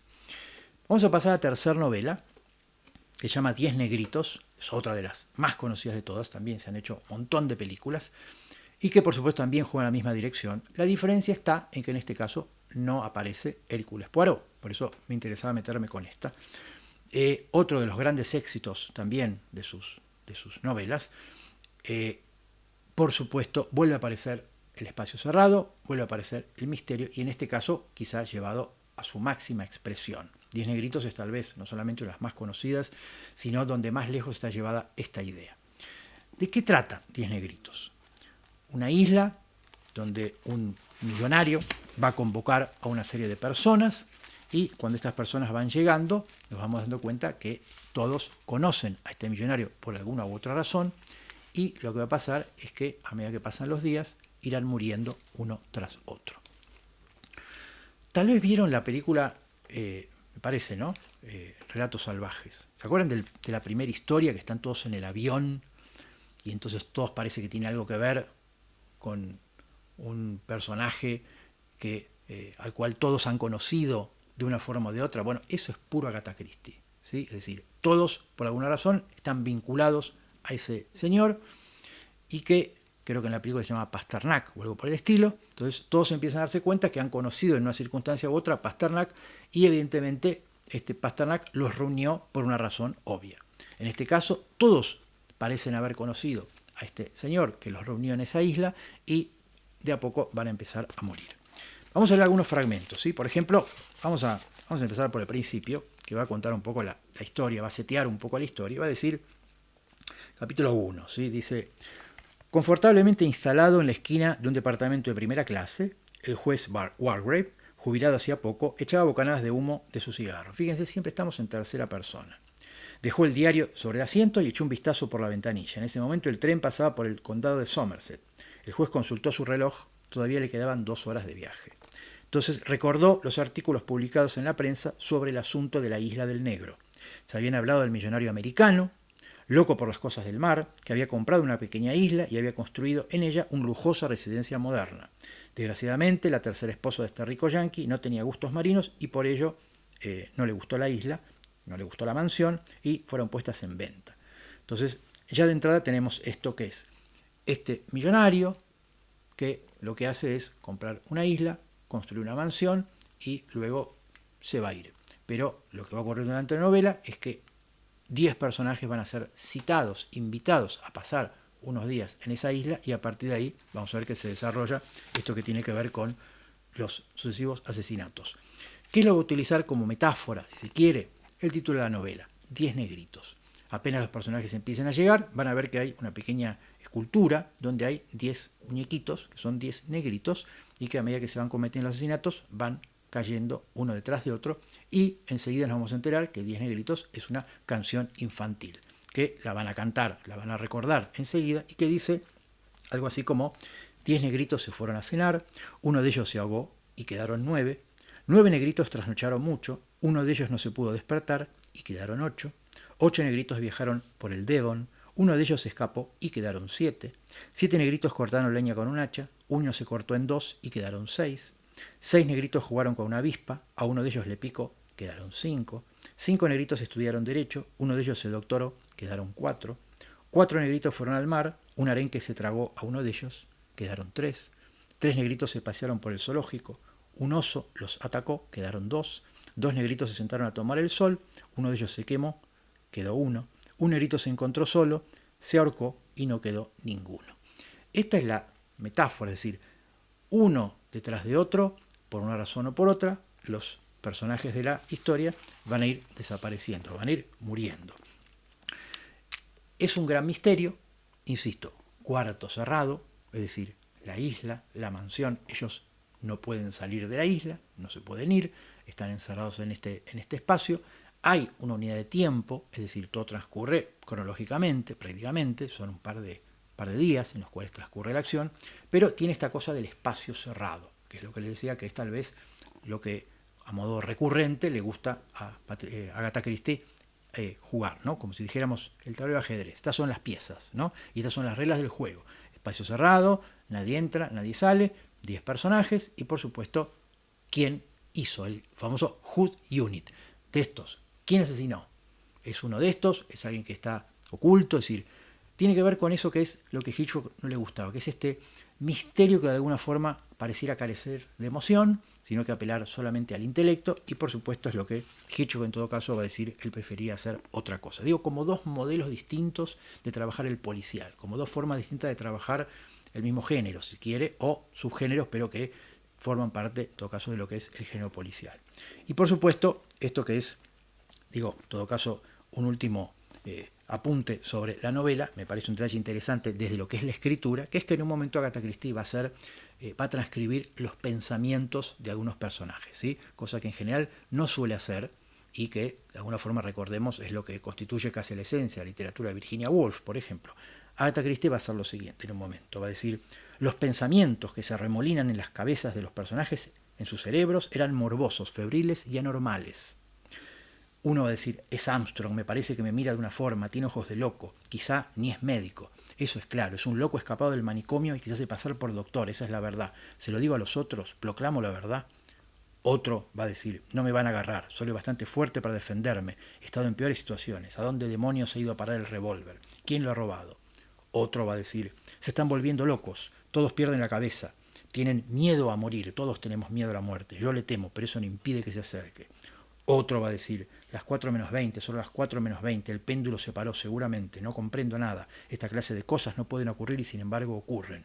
Otro personaje va a decir: tengo que conservar mi sangre fría, si por lo menos no pierdo la cabeza, todo está clarísimo, y combinado de mano maestra, nadie debe sospechar. Es decir, va poniendo, ¿no?, lo que supuestamente los personajes van pensando en esa situación en la cual ellos están viendo que sus compañeros mueren uno detrás de otro. Con esto quiero decir, son estrategias sobre una misma idea, son variaciones sobre una misma idea, es lo que va a practicar Agatha Christie con mayor o menor fortuna, pero desde ya, como decía antes, en líneas generales, con un gran éxito, porque no solamente es superventas, sino que la influencia que ha producido en el cine, también en la literatura, ha sido enorme y hasta el día de hoy. Por eso digo, es quizá la escritora más vendida, más conocida, más popular de todas, y desde ya, creo yo, la influencia de ella que continúa, evidentemente porque se sigue no solamente siendo un personaje conocido, sino sus textos siguen siendo adaptados o sigue produciendo influencia en otros escritores. Me interesa que veamos ahora, nos vamos a meter con Patricia Highsmith, los contrastes entre esto que tiene que ver con este policial, digamos, de la primera época, con lo que vamos a ver ahora, que es el policial de la segunda etapa, de la segunda ola, el policial negro, ¿sí? El noir, que va a dar lugar también al film noir, al film negro, al cine negro, pero que son muy parecidos en algunos aspectos, pero desde ya se separan completamente, y esto va a ocurrir en Estados Unidos ya directamente en el siglo XX. Pero bueno, entonces vamos a cerrar con Agatha Christie, insisto, viendo esto que tiene que ver con, por un lado, sus novelas de Hércules Poirot, 66 novelas, sus 13 novelas de la señora Marple, que me parece que tal vez las de Poirot me parece que son mejores, pero bueno, no deja de ser otro de sus personajes, y después tiene una buena serie de novelas que, por supuesto, tienen otras características, y estas obras de teatro, que me parecen, estas dos que les mencioné, La ratonera de Mousetrap y Testigo de cargo, dos grandes alternativas como para conocer un poco mejor a Agatha Christie. Si pueden, insisto, ver la película Witness for Prosecution o Testigo de cargo, Billy Wilder con Marlene Dietrich y Tyrone Power, véanla porque es un peliculón, muy buena. Y desde ya, por eso les decía, me parece que no solamente ayuda a acercarse más y mejor al corazón de lo que es la obra de Agatha Christie, sino creo que es uno de los grandes ejemplos de su habilidad para urdir tramas, su habilidad para construir grandes enigmas policiales con grandes resoluciones muy elegantes y por supuesto sumamente deslumbrantes. Digo, pues no deja de asombrarnos a veces las vueltas que va dando la trama, ¿no? O sea, los puntos de giro que va encontrando para hacer cada vez más asombrosa y extraordinario aquello que pasa. Bueno, terminamos con Agatha Christie y pasamos a Patricia Highsmith.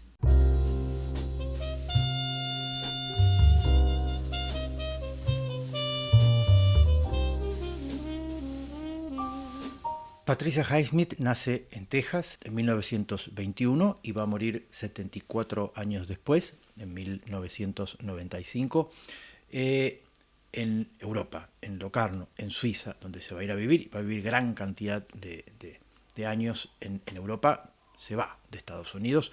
Es nuestra primera escritora de este lado del Atlántico, luego vendrán otras, pero digamos que después de haber visto estas tres escritoras europeas, nos metemos con nuestra primera escritora norteamericana, y hay un rasgo en común que podemos decir tiene las cuatro, y es, fíjense, el apellido.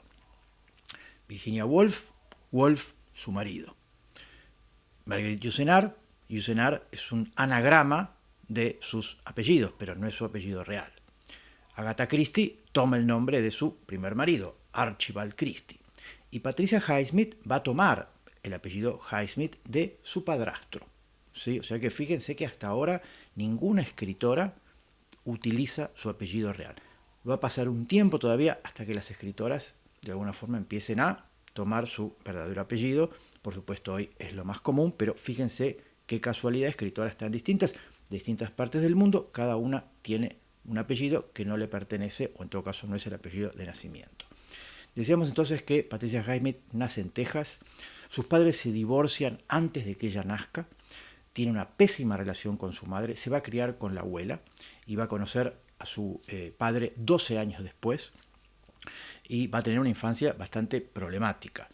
Es una mujer que tiene desde muy chica inclinaciones homosexuales, va a ser lesbiana toda su vida, lo que le va a traer muchos conflictos, incluso va a llegar a ir al psicólogo para intentar curarse, y por supuesto esto se va a ver reflejado en sus novelas. O sea que fíjense que, así como habíamos hablado de esa bisexualidad en Virginia Woolf, en Marguerite Yourcenar, en Agatha Christie no habría ese elemento, y en este caso Patricia Highsmith vuelve a tener personajes que son bisexuales, tienen una sexualidad poco definida o en todo caso son directamente homosexuales.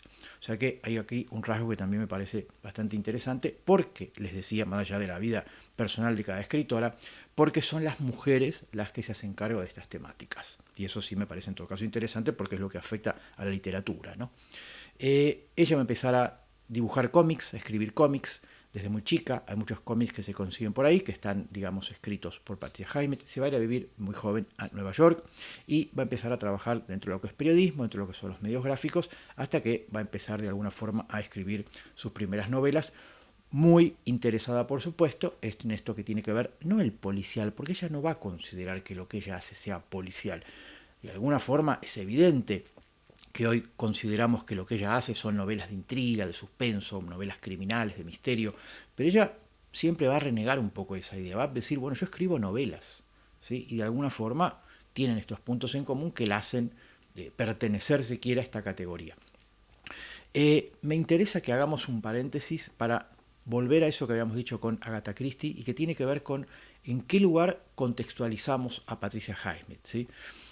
Algunos de ustedes seguramente recordarán cuando hablamos de Patricia Highsmith en un curso anterior, pero lo hicimos en vinculación con el cine, o sea, hablamos de Patricia Highsmith y el cine. Ahora, por supuesto, estamos hablando solamente de su obra literaria, pero desde ya es difícil separarla, ya que Patricia Highsmith fue una escritora muy filmada, se le han filmado un montón de novelas y de cuentos, con excepcionales ejemplos. A diferencia de Agatha Christie, que yo creo que en ese sentido no tuvo tanta suerte, Patricia Highsmith ha tenido muchísima suerte. Grandes directores, grandes actores han interpretado, han hecho películas basadas en sus novelas y cuentos. Desde Hitchcock, empezando por Hitchcock, digamos, ¿no? Pasando por Wim Wenders, por Anthony Minghella, por tantos otros que ya vamos a ir en todo caso mencionando cuando vayamos viendo las novelas que fueron adaptadas. Pero este paréntesis que quería hacer tiene que ver con cómo ubicar a Patricia Highsmith en esto que tiene que ver con la tradición del policial. Habíamos dicho que Agatha Christie pertenece a esta primera época, esta primera ola, digamos, de policiales, el policial inglés, el policial clásico. Si bien inventado por Edgar Allan Poe, es cierto que enseguida va a saltar a Inglaterra, donde va a ser el país donde más detectives y más escritores se van a dedicar a generar detectives y problemas detectivescos en casos geniales, ¿sí? Conan Doyle o Chesterton, ¿sí? Que son los grandes escritores de policial, que por supuesto después vendrán un montón de otros, entre ellos Agatha Christie. Hay un segundo momento, ¿sí? Del policial que es diametralmente distinto, que es lo que va a pasar en Estados Unidos a principios del siglo XX. Pensemos que entonces ya nació el cine, de alguna forma empieza esto que tiene que ver con la cultura popular, con el fenómeno de la cultura popular, es decir, Estados Unidos está lleno de gente de muy bajos recursos que va a trabajar todos los días, toma el tren, toma algún tipo de transporte público y tiene que entretenerse. Hay que entretener a masas y masas de gente que todos los días van a trabajar, que los domingos están en su casa. Entonces, ¿qué empieza a aparecer? Esta idea del entretenimiento popular, que de alguna forma tiene, por supuesto, antecedentes, todo tipo, pero se convierte en industria. Surgen los cómics, ¿sí? Las historietas, muchas veces pensadas para analfabetos incluso, y surge el cine, mudo en ese caso, también pensado muchas veces para espectadores analfabetos. Entonces, pensemos que hay una industria que gira alrededor de eso. Por supuesto, como decíamos, Patricia Highsmith nace en el año 21, o sea que ella ya le va a tocar la época del cine sonoro, pero lo que me interesa en todo caso es que veamos cómo el policial va a empezar a construirse en función de un género que va a salir en este segundo momento, en esta segunda etapa del policial, como un género bastante popular. Es decir, empieza a aparecer en los cómics, en revistas de historietas, sobre todo la Black Mask, que es la historieta, digamos, por antonomasia de lo que tiene que ver con el policial, los detectives, lo que será luego la novela negra. Años 20, ¿sí? Pensemos años 20 del siglo pasado, donde por supuesto empiezan a aparecer un montón de detectives, siempre en formato cómic. ¿Qué va a pasar? En el año 27, Hemingway, el escritor, va a publicar un cuento que se llama Los Asesinos, que va a ser fundamental, porque es un cuento escrito por un gran escritor que se va a hacer cargo de una manera de narrar que va a ser fundamental y que tiene que ver con la trama de este cuento. Dos asesinos llegan a un pueblo buscando a un tercero, que es la víctima, a quien tienen que ejecutar, y por supuesto, durante esos prolegómenos, antes de ir directamente a matarlo, van a un bar y van a charlar con el barman de asuntos completamente anodinos. Finalmente, después de cenar, van y van a ejecutar a esta persona. Este estilo hemingwayano, esta idea de no hablar de lo importante, sino en todo caso se tocan otros temas y después, por supuesto, aparece como consecuencia de esa misión que ellos tienen que cumplir, el asesinato, pero se charla de cualquier cosa, todos son cuestiones cotidianas, sin embargo, de fondo hay un asesinato. Esto que va a impactar tanto en el cine, Tarantino, Pulp Fiction, viene de esa dirección. Y por supuesto lo que vemos es que esta idea de narrar de alguna forma la historia o la vida, o en todo caso un episodio de dos asesinos a sueldo, va a tener mucha influencia en eso que tiene que ver con corrernos un poco de la figura del detective y poner en este caso como protagonistas a dos criminales. Ya vamos a retomar esto porque tiene mucho que ver con Patricia Highsmith. Por otro lado, ¿qué va a pasar?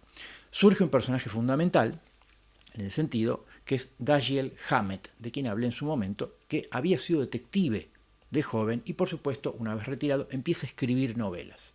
Y esas novelas van a estar escritas, digamos, con conocimiento de causa, o sea, por una persona que perteneció a una agencia de detectives, la agencia de detectives Pinkerton, una agencia históricamente muy famosa, y que por supuesto luego al escribir novelas va a escribir desde su conocimiento, desde su experiencia real. Por lo tanto, va a transformar un poco esa idea, digamos, romántica del detective de Agatha Christie y de Conan Doyle, que jamás fueron detectives, y que es por supuesto un detective que está puesto en una especie de altar, rodeado de una biblioteca y que es súper inteligente. Lo que hace Hammett es decir, no, el detective de la realidad no es eso. El detective en la realidad tiene que salir a la calle, pelearse con mafiosos, con los que trafican droga, con los que tienen casinos y la mafia del juego, con los que dominan el mercado de las bebidas en la época de la ley seca, sobre todo del alcohol, con los tratantes de prostitución y tratantes de blancas y demás. Es decir, ese es el detective. El detective tiene que sumergirse en el barro de la ciudad, una ciudad corrupta, ciudades modernas norteamericanas, Chicago, Los Ángeles, sumamente corruptas, sumamente corrompidas, y por lo tanto la novela policial negra, este segundo momento, va a ser una novela de una profunda crítica social, donde a diferencia del anterior, donde la sociedad era idílica y una vez atrapado el criminal volvíamos a un orden idílico, acá pasa al revés, la sociedad está corrompida y por lo tanto el criminal es una víctima o en todo caso es un producto de esa sociedad. Por lo tanto hay una mirada, si quiere, desde el punto de vista ideológico, más de izquierda. Y efectivamente los primeros escritores de novelas policiales van a ser lo que en Estados Unidos llamamos lefties, o sea, zurdos, de izquierda, porque van a ser muy críticos, porque van a decir el centro de la corrupción es el capitalismo, es el dinero. Y efectivamente el móvil de la novela policial de esta segunda etapa siempre es el dinero. El dinero corrompe a la gente y eso hace que, de alguna forma, después delincamos, asesinemos, robemos, matemos, etc. Entonces, hay una fuerte crítica social.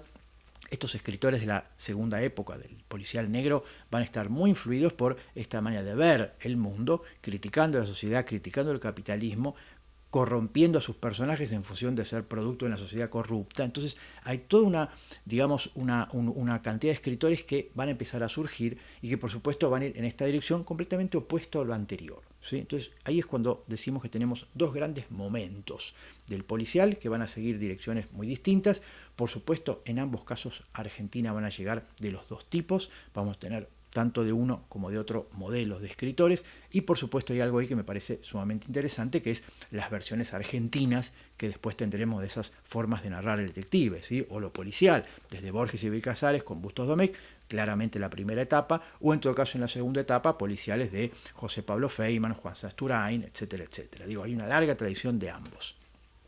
Lo interesante entonces es ver cómo se constituyen estas dos maneras de narrar, y en Estados Unidos van a empezar a surgir grandes escritores que van a trabajar en esta dirección. Dijimos a Dashiell Hammett, surge enseguida el otro, que yo creo que es el más grande de todos, que es Raymond Chandler, que es el autor de las novelas de Philip Marlowe, que son 7 u 8 no más, en el cine interpretado siempre por Humphrey Bogart, sobre todo The Big Sleep, ¿sí? El sueño eterno, que es una de las más grandes películas policiales que yo creo que se han hecho, y después unas tantas más que de alguna forma van a ir un poco en esa dirección, retratando detectives que son algo así como un faro moral, incorruptibles, con una moral intachable, en una sociedad completamente corrupta. Ese es el modelo del policial negro.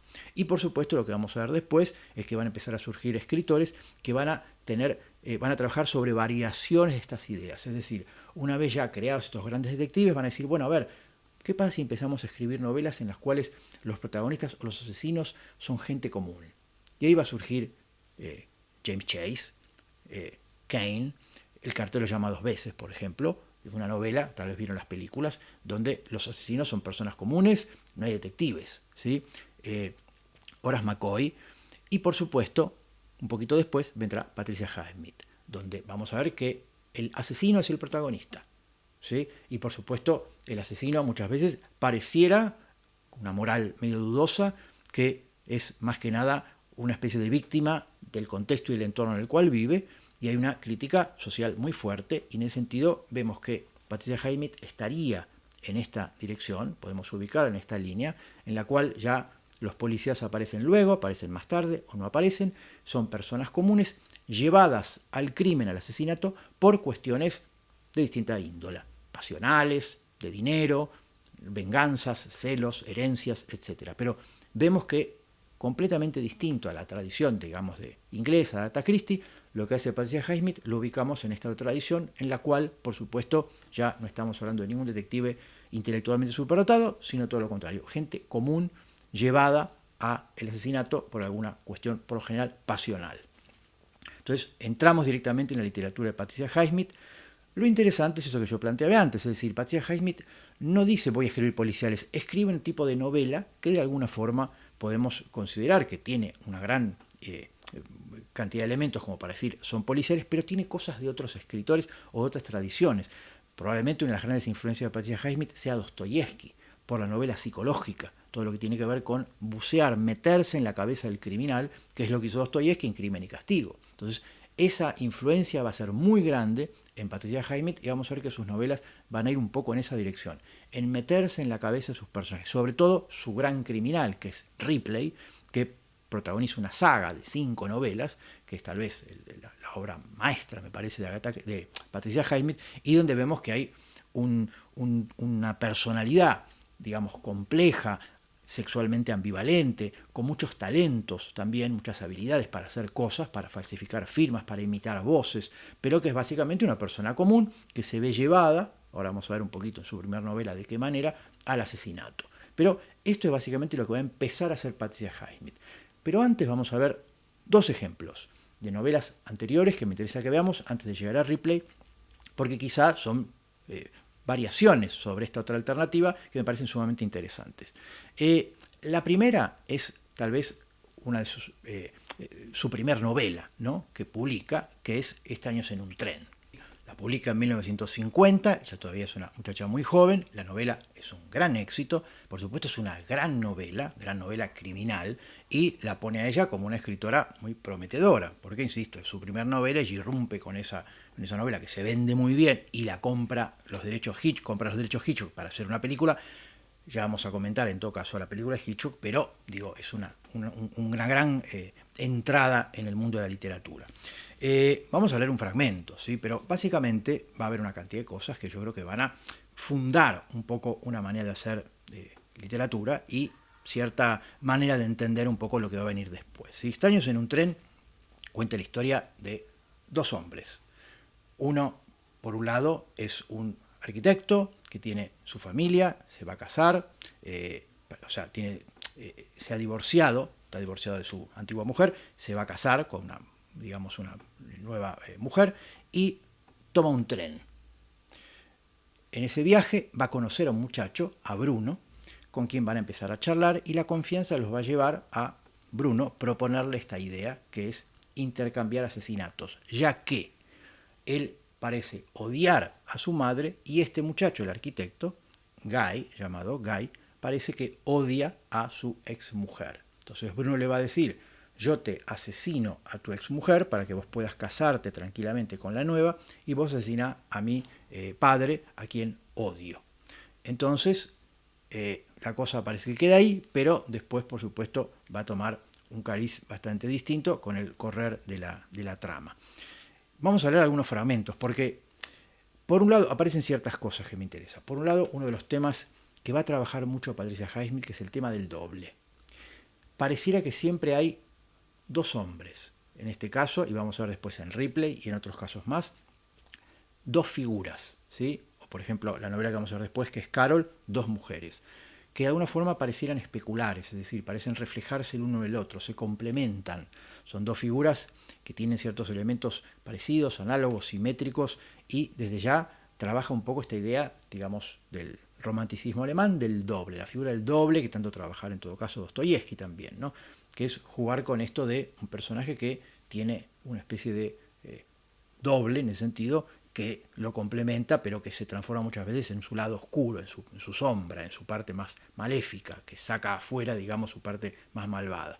Y esto vamos a ver lo que va a aparecer en varias de las novelas de Patricia Highsmith.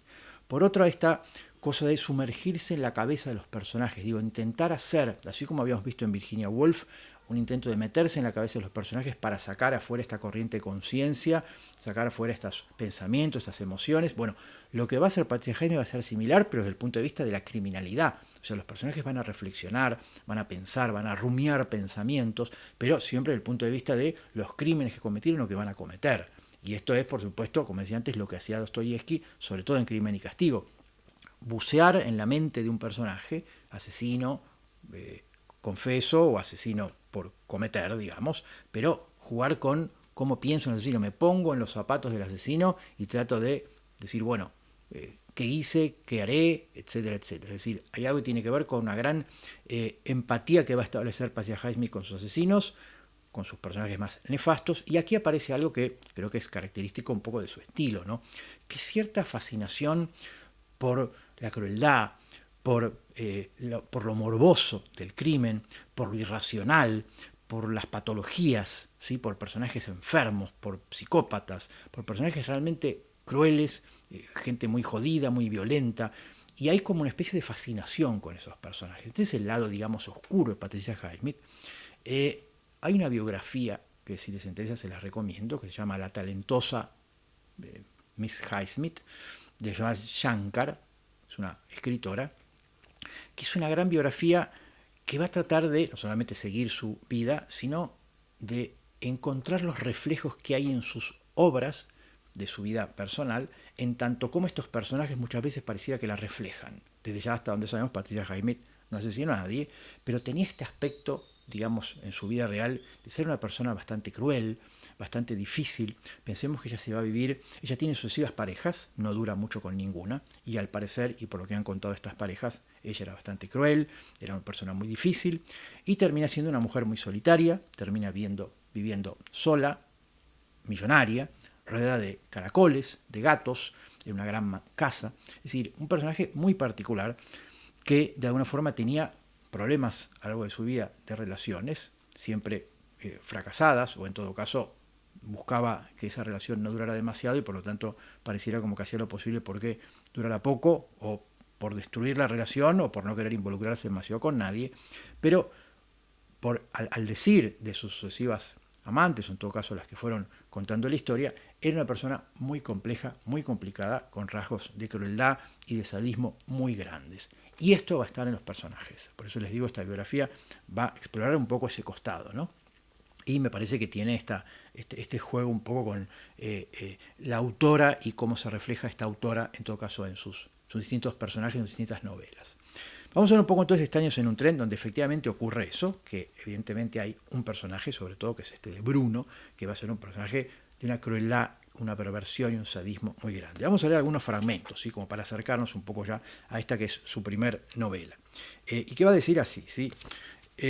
Vamos a leer algunos pedacitos como para ir viendo. Por ejemplo, dice Bruno en el tren, le dice al personaje de Guy, ¿no? Se acaban de conocer, y le dice: yo tengo muchas ideas sobre cómo cometer unos cuantos asesinatos perfectos. Dice, por ejemplo, es que usted, le dice, jamás sintió ganas de robar o de matar a alguien. Dice, estoy seguro que sí, todo el mundo tiene ganas alguna vez. ¿Y no cree que hay algunos que se lo pasan en grande matando gente en las guerras? Dice, no sé, dice Guy. Dice, bueno, lo que pasa es que no lo confiesan, pero por supuesto que es así. Les da miedo confesarlo, pero en su vida han existido gente a quien seguramente le hubiera gustado matar, le dice. Y Guy le dice, bueno, la verdad es que no. Y entonces le dice, ahí exactamente es donde usted se equivoca. Le dice, cualquier persona es capaz de asesinar.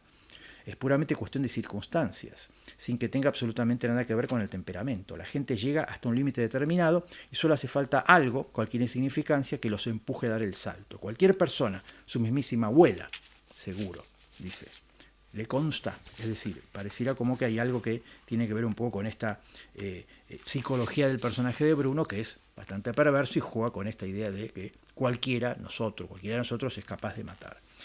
Pues le dice, después de confesarle el personaje de Guy que tiene problemas con su ex esposo, a Bruno le dice, ¿quiere usted que yo le prepare un asesinato perfecto para su esposa?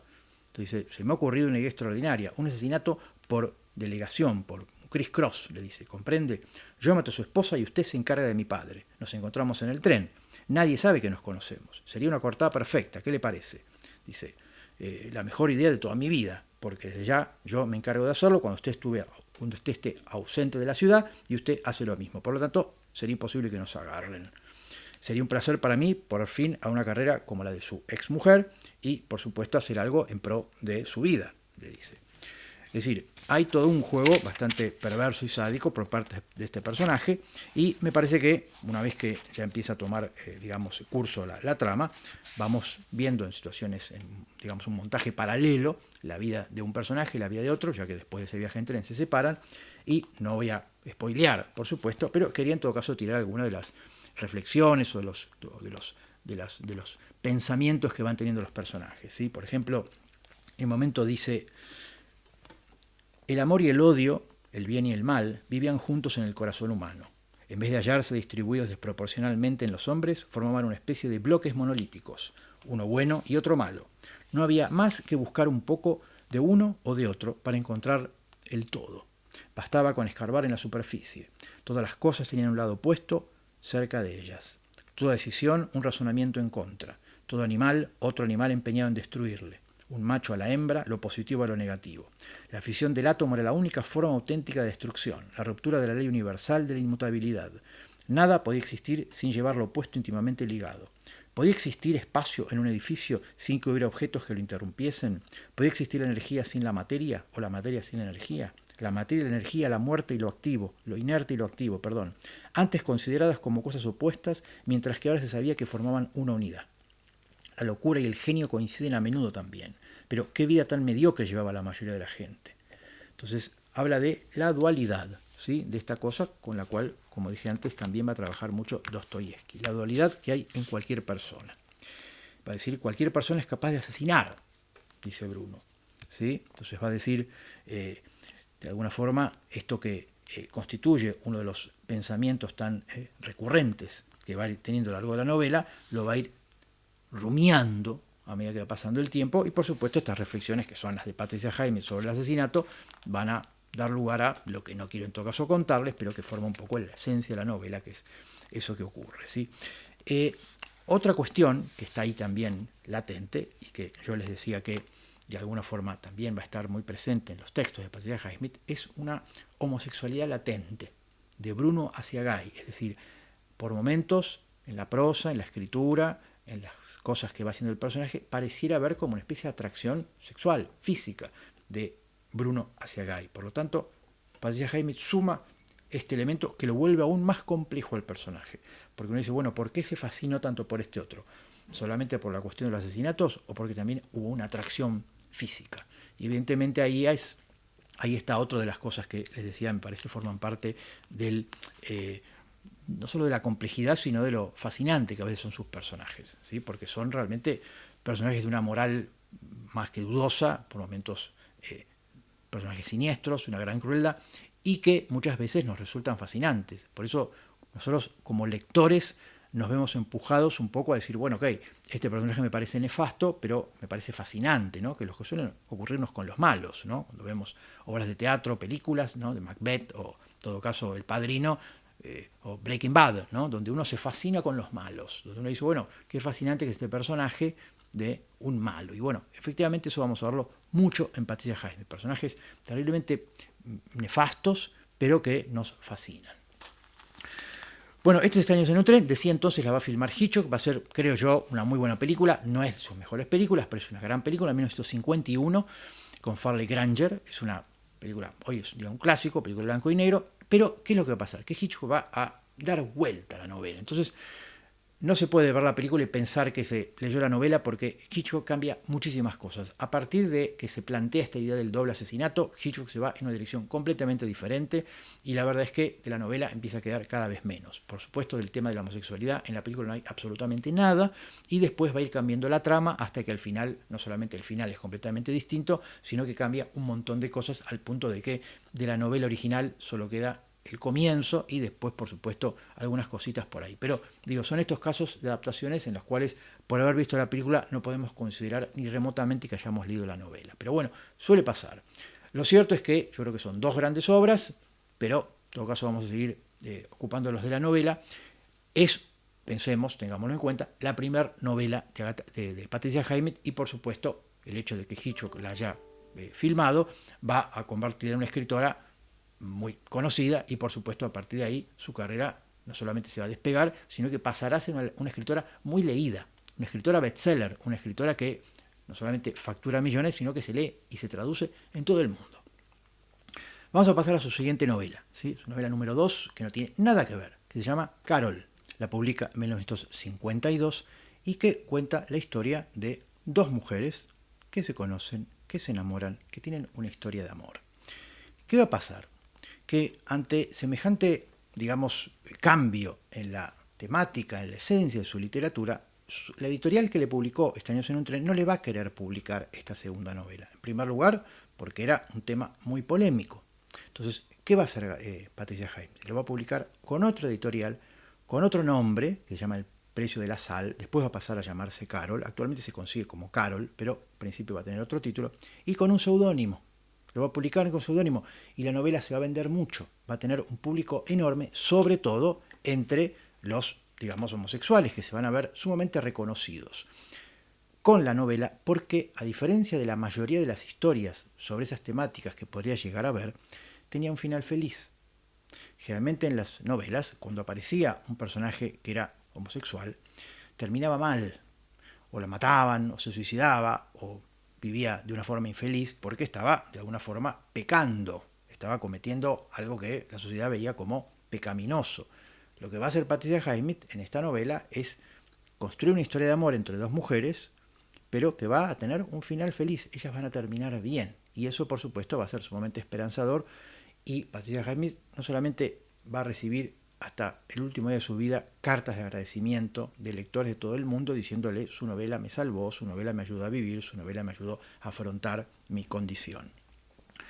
Entonces va a ser una novela que en principio se pensaba que iba a ser muy minoritaria y se termina convirtiendo en otro gran éxito. La novela, por supuesto, hoy se consigue como Carol de Patricia Highsmith, pero pensemos que durante mucho tiempo era novela publicada con seudónimo. Vamos a ver un poquito entonces la novela en sí, que insisto, trata de una muchacha muy joven que trabaja en una juguetería, en un departamento de la juguetería, que en la época de Navidad va a conocer a una mujer bastante mayor, muy elegante, muy hermosa, muy bien vestida, y que se van a enamorar y van a tener una historia de amor. Lo interesante acá es que esto va a formar parte de un hecho casi autobiográfico. Patricia Highsmith misma lo va a contar. Ella, efectivamente, durante unas navidades tuvo que trabajar en una juguetería, en el Bazar Harper, Bazar en Nueva York, iba a conocer una mujer muy atractiva con la cual no va a pasar absolutamente nada, pero ese, digamos, flechazo, esa fascinación que le produjo ver a esta mujer, la va a llevar a que en cuanto llegara a su casa se pusiera a escribir la novela. Por supuesto, después, pura fabulación, pero ese encuentro inicial es precisamente lo que la va a fascinar. Y fíjense esto, los puntos en común que habría entre la novela anterior y es esta idea de los dos personajes, este juego de los dobles, este juego especular de dos personajes, y por otro lado, esto de cómo conocen unos a otros. En el primer caso, en Estaños en un tren, se conocen en un tren, en un viaje en tren, y evidentemente se genera desde un comienzo una especie de vinculación, de flechazo, si se quiere, entre uno y otro. Y acá vuelve a pasar lo mismo. En una juguetería, en este caso dos mujeres, se ven y enseguida quedan obnubiladas la una por la otra. Vamos a ver este fragmento, ¿sí?, para ver cómo nos cuenta Patricia Highsmith el momento en que esta muchacha ve a esta señora en la juguetería. Y va a decir así, dice: sus ojos se encontraron en el mismo instante, cuando Thérèse levantó la vista de la caja que estaba abriendo y la mujer volvió la cabeza, mirando directamente hacia Thérèse. Era alta y rubia, y su esbelta y grácil figura iba envuelta en un amplio abrigo de piel que mantenía abierto con una mano puesta en la cintura. Tenía los ojos grises, incoloros, pero dominantes como la luz o el fuego. Atrapada por aquellos ojos, Thérèse no podía apartar la mirada. Oyó que el cliente que tenía enfrente le repetía una pregunta, pero ella siguió muda. La mujer también miraba a Thérèse, con expresión preocupada. Parecía que una parte de su mente estuviera pensando en lo que iba a comprar allí, y aunque hubiera muchas otras empleadas, Thérèse sabía que se dirigía a ella. Luego la vio avanzar lentamente hacia el mostrador y el corazón le dio un vuelco recuperando el ritmo.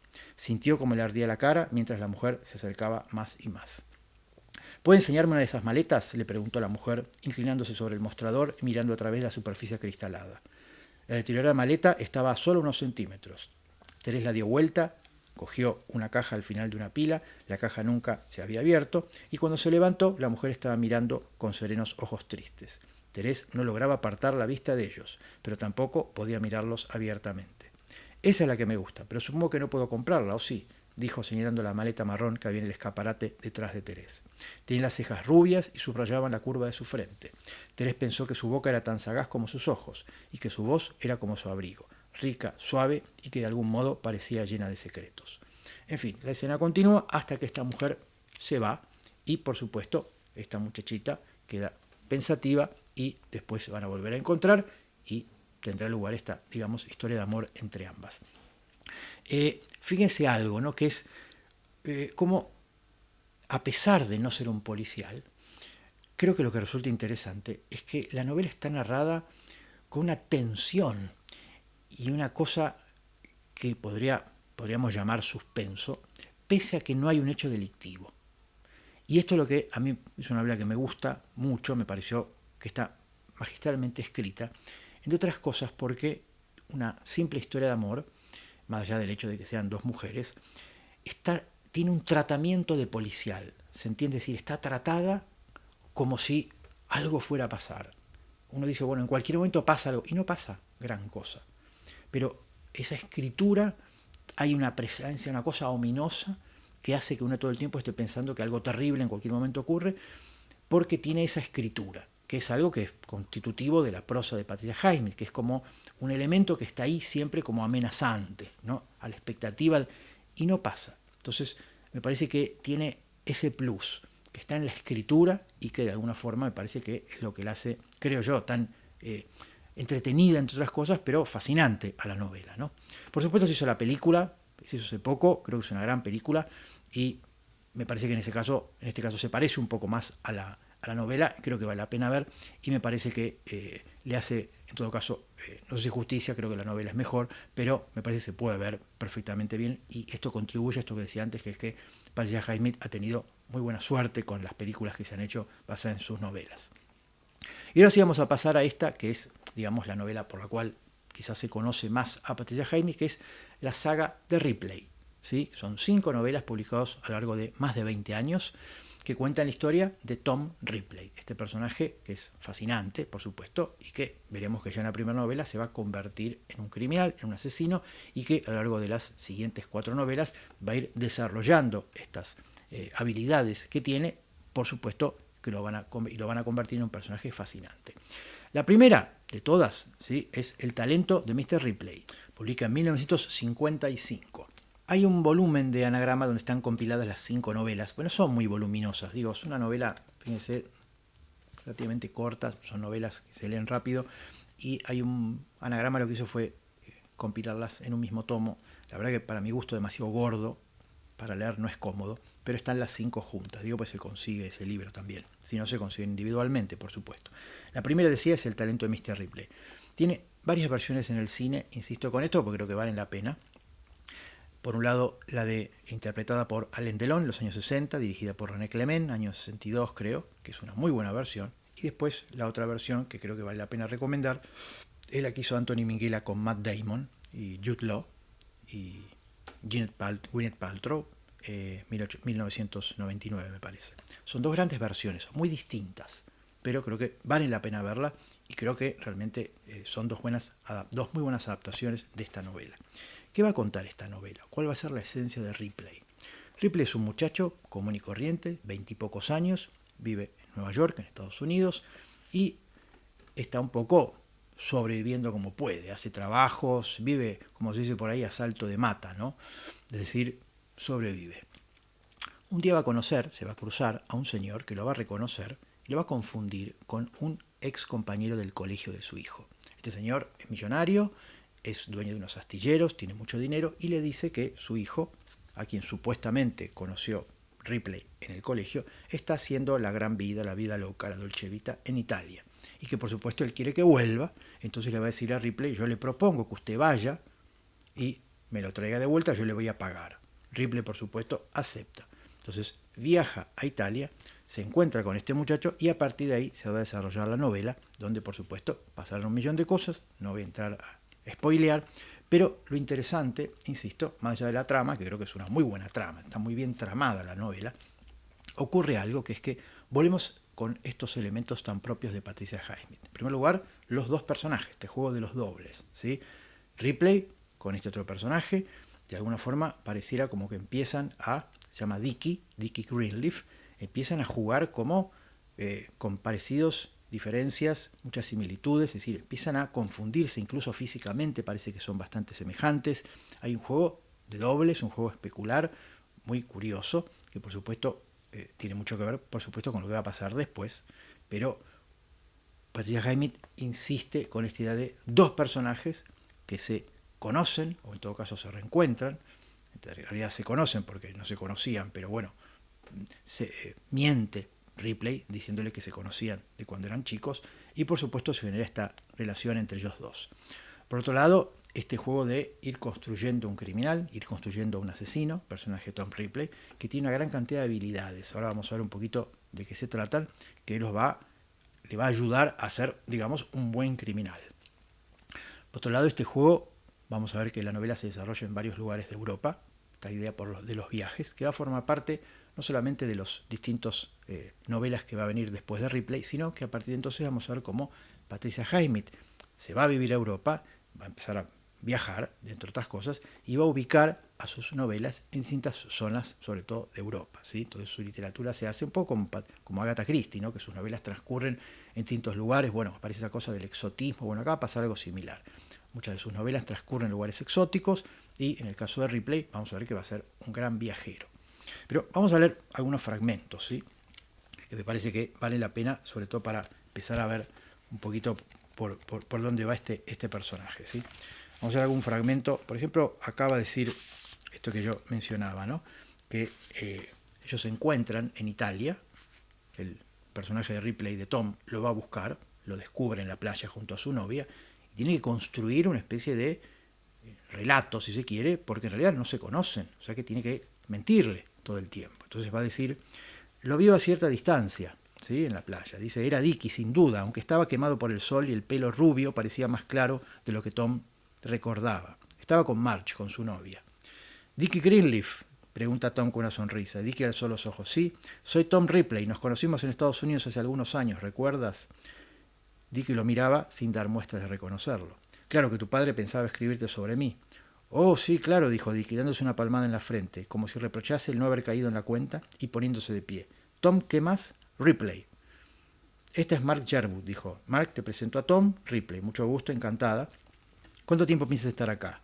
Todavía no lo sé, acabo de llegar, tendré que echar un vistazo. Dickie lo estaba escrutando y a Tom no le pareció que lo hiciese con total aprobación. Estaba cruzado de brazos y tenía los pies plantados en la arena caliente, sin que al parecer ello le causase la menor molestia. Tom había tenido que ponerse los zapatos. Es decir, de entrada hay una sospecha de este muchacho que dice, yo lo conozco, no lo conozco, me está mintiendo, es verdad, pero al parecer el muchacho pareciera como que está dispuesto a creerle, y aparte de ahí vamos a ver que efectivamente acepta que este muchacho fue compañero de él en el colegio, lo cual no es cierto. Por lo tanto, aparece esta idea de un personaje sumamente mentiroso, que vamos a ver que va a decir después, poquito después, cuando se juntan por primera vez a tomar algo, le va a decir, ¿qué sabes hacer? Y Tom le va a decir, sé falsificar firmas, sé pilotear un helicóptero, sé defenderme con los dedos de una mano, con los dados en la mano. Dice, hacerme pasar prácticamente por cualquier otra persona. Sé cocinar, tengo aptitud para los números. Es decir, tiene una serie de habilidades que vamos a ver que después va a ir utilizándolas casi todas a lo largo de la historia. Sobre todo esto que tiene que ver con falsificar firmas y sobre todo esto de hacerse pasar por otro. O sea, como que está anticipando lo que va a hacer después. Vamos a ver otro momento en el cual vamos a leer este fragmento que tiene que ver con esta idea de el doble, de los parecidos, ¿sí? Porque va a decir, Tom, cada vez que miraba la pierna y el pie de Dickie, le parecía estar contemplándose en un espejo. Eran de la misma estatura y casi del mismo peso, aunque tal vez Dickie estaba algo más gordo y usaba el mismo número de albornoz, calcetines y probablemente de camisas. O sea, ya estamos en esta idea del doble, es decir, y vamos a ver que en la película aparecen los espejos, los reflejos, toda esa cosa que tiene la imagen para potenciar este juego entre dos personajes. Pero, tiene básicamente ese punto en común con las novelas anteriores, que es que continuamente va a estar construyendo esa dualidad. Algún fragmento más, precisamente porque dice aquí lo mismo, ¿no? Dice, Tom miró a Dickie fijamente, sus ojos azules, todavía enojado estaba, habían discutido, sus cejas rubias, casi blancas a causa del sol, y dice, Dickie no pudo más de lo que hubiera visto de no estar contemplando la superficie de una animada de un espejo. ¿Sí? O sea, de entrada ya vemos cómo insiste en esta idea de lo especular. Tom sintió una punzada de dolor en el pecho y se cubrió el rostro con las manos. Era como si de pronto lo hubiesen arrebatado a Dickie. Ya no eran amigos, habían tenido una discusión. ¿Sí? Ni siquiera se conocían, era como una verdad, una horrible verdad que le golpeaba con un mazazo y no quedaba allí, sino que se extendía hacia toda la gente que habían conocido en su vida y que le conocería. Dice, experimentaba una breve ilusión de que si les conocía y de que él y ellos se hallaban en completa armonía, que eran iguales. ¿Sí? O sea, esta idea se va construyendo a medida que transcurre la novela y vemos que efectivamente llega un punto en el cual parece como que se confunden el uno y el otro, ¿no? Se hallan en completa armonía. Algún fragmentito más, como para terminar de redondear estas ideas. Por ejemplo, ya vamos a llegar a la escena culminante, que no se las quiero anticipar, pero que de alguna forma me parece que debería mencionar, que es un hecho que transcurre en alta mar, ¿no? Que va a poner probablemente el primer gran clímax de la novela. Insisto, no menciono cuál es, para que lo descubran ustedes mismos, pero luego de eso va a seguir jugando con esta idea, ¿sí? Por ejemplo, del doble, del tomar el lugar del otro, del confundirse con el otro, del ser el otro, de hacerse pasar por el otro. Digo, este juego va a estar presente a lo largo de toda la novela y creo que va a ser una de las cosas que me parece a mí la van a hacer sumamente interesante, ¿no? Que es que además de haber un crimen hay toda una cosa psicológica, hay toda una cuestión ahí que tiene que ver con la mentalidad perversa de Ripley y de las cosas que precisamente va a ir haciendo. Decíamos entonces que después de esta van a venir 4 más, ¿sí? Que se van a ir separando en el tiempo, ella va a ir publicando otras cosas, por supuesto, pero cada tanto aparecía un nuevo Ripley. Vamos a comentar, elegí otra más para comentar, que me parece a mí la otra gran novela de Ripley. De las 5 yo creo que hay 2 muy buenas, la primera, El talento de Ripley, y esta, que es El amigo americano. Las otras 3 son buenas, pero me parece que estas 2 son las mejores. Esta también fue llevada al cine, El amigo americano. Se filmó 2 veces, hasta donde yo sé, son 2 grandes versiones. Una la hizo Wim Wenders, en Berlín, o sea, un contexto muy particular, ya que la novela no transcurre, o en todo caso, una parte pasa en Berlín, pero hay una cantidad de cosas que están muy llevadas hacia el cine de Wenders. Y la otra versión la hace Liliana Cavani, con John Malkovich haciendo de Ripley.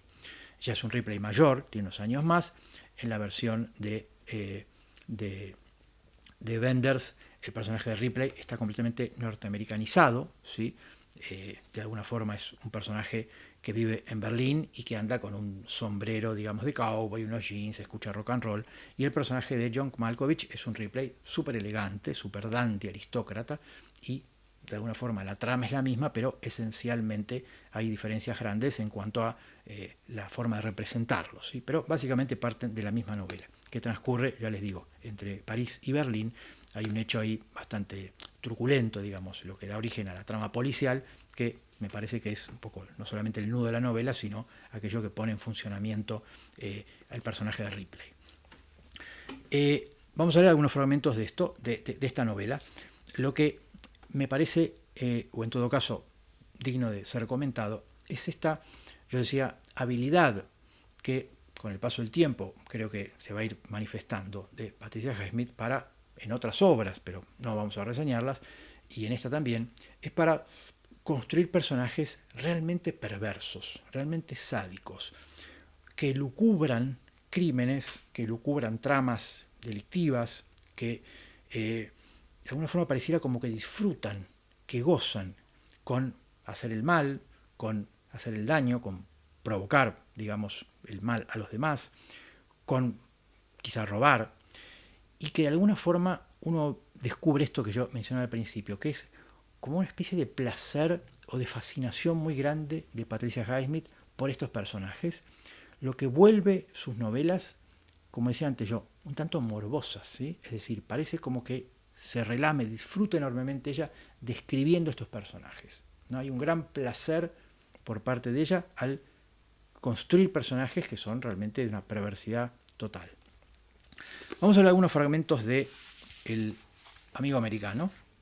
Por ejemplo, basta decir que empieza diciendo: el crimen perfecto no existe, dijo Tom a Reeves. Creer que sí existe es un juego de salón y nada más. Claro que muchos asesinatos quedan sin esclarecer, pero eso es distinto. Una de las cosas que se va a discutir durante la novela, ¿no?, que es cómo hacer un crimen perfecto, porque precisamente vamos a plantear el comienzo, como para que quede claro esta idea, ¿no? Un personaje tiene que asesinar a otro, entonces dice, bueno, tengo que buscar un asesino, ¿cómo hago? Entonces va a buscar a un tipo que esté enfermo terminal y que tenga deudas. Entonces le va a decir, yo te doy dinero para que pagues tus deudas, para que le des dinero a tu mujer y a tu hija, porque vos te vas a morir dentro de 6 meses y vos asesinás a esa persona. Entonces, ese asesino, digamos, no tiene ninguna vinculación con la víctima, en 6 meses se va a morir, por lo tanto da lo mismo que vaya a la cárcel o no vaya, y estaríamos ante un crimen, por eso digo, sin móvil, que de alguna forma parecería tener muchas posibilidades de concretarse. Bueno, y esto es lo que va a pasar, es decir, un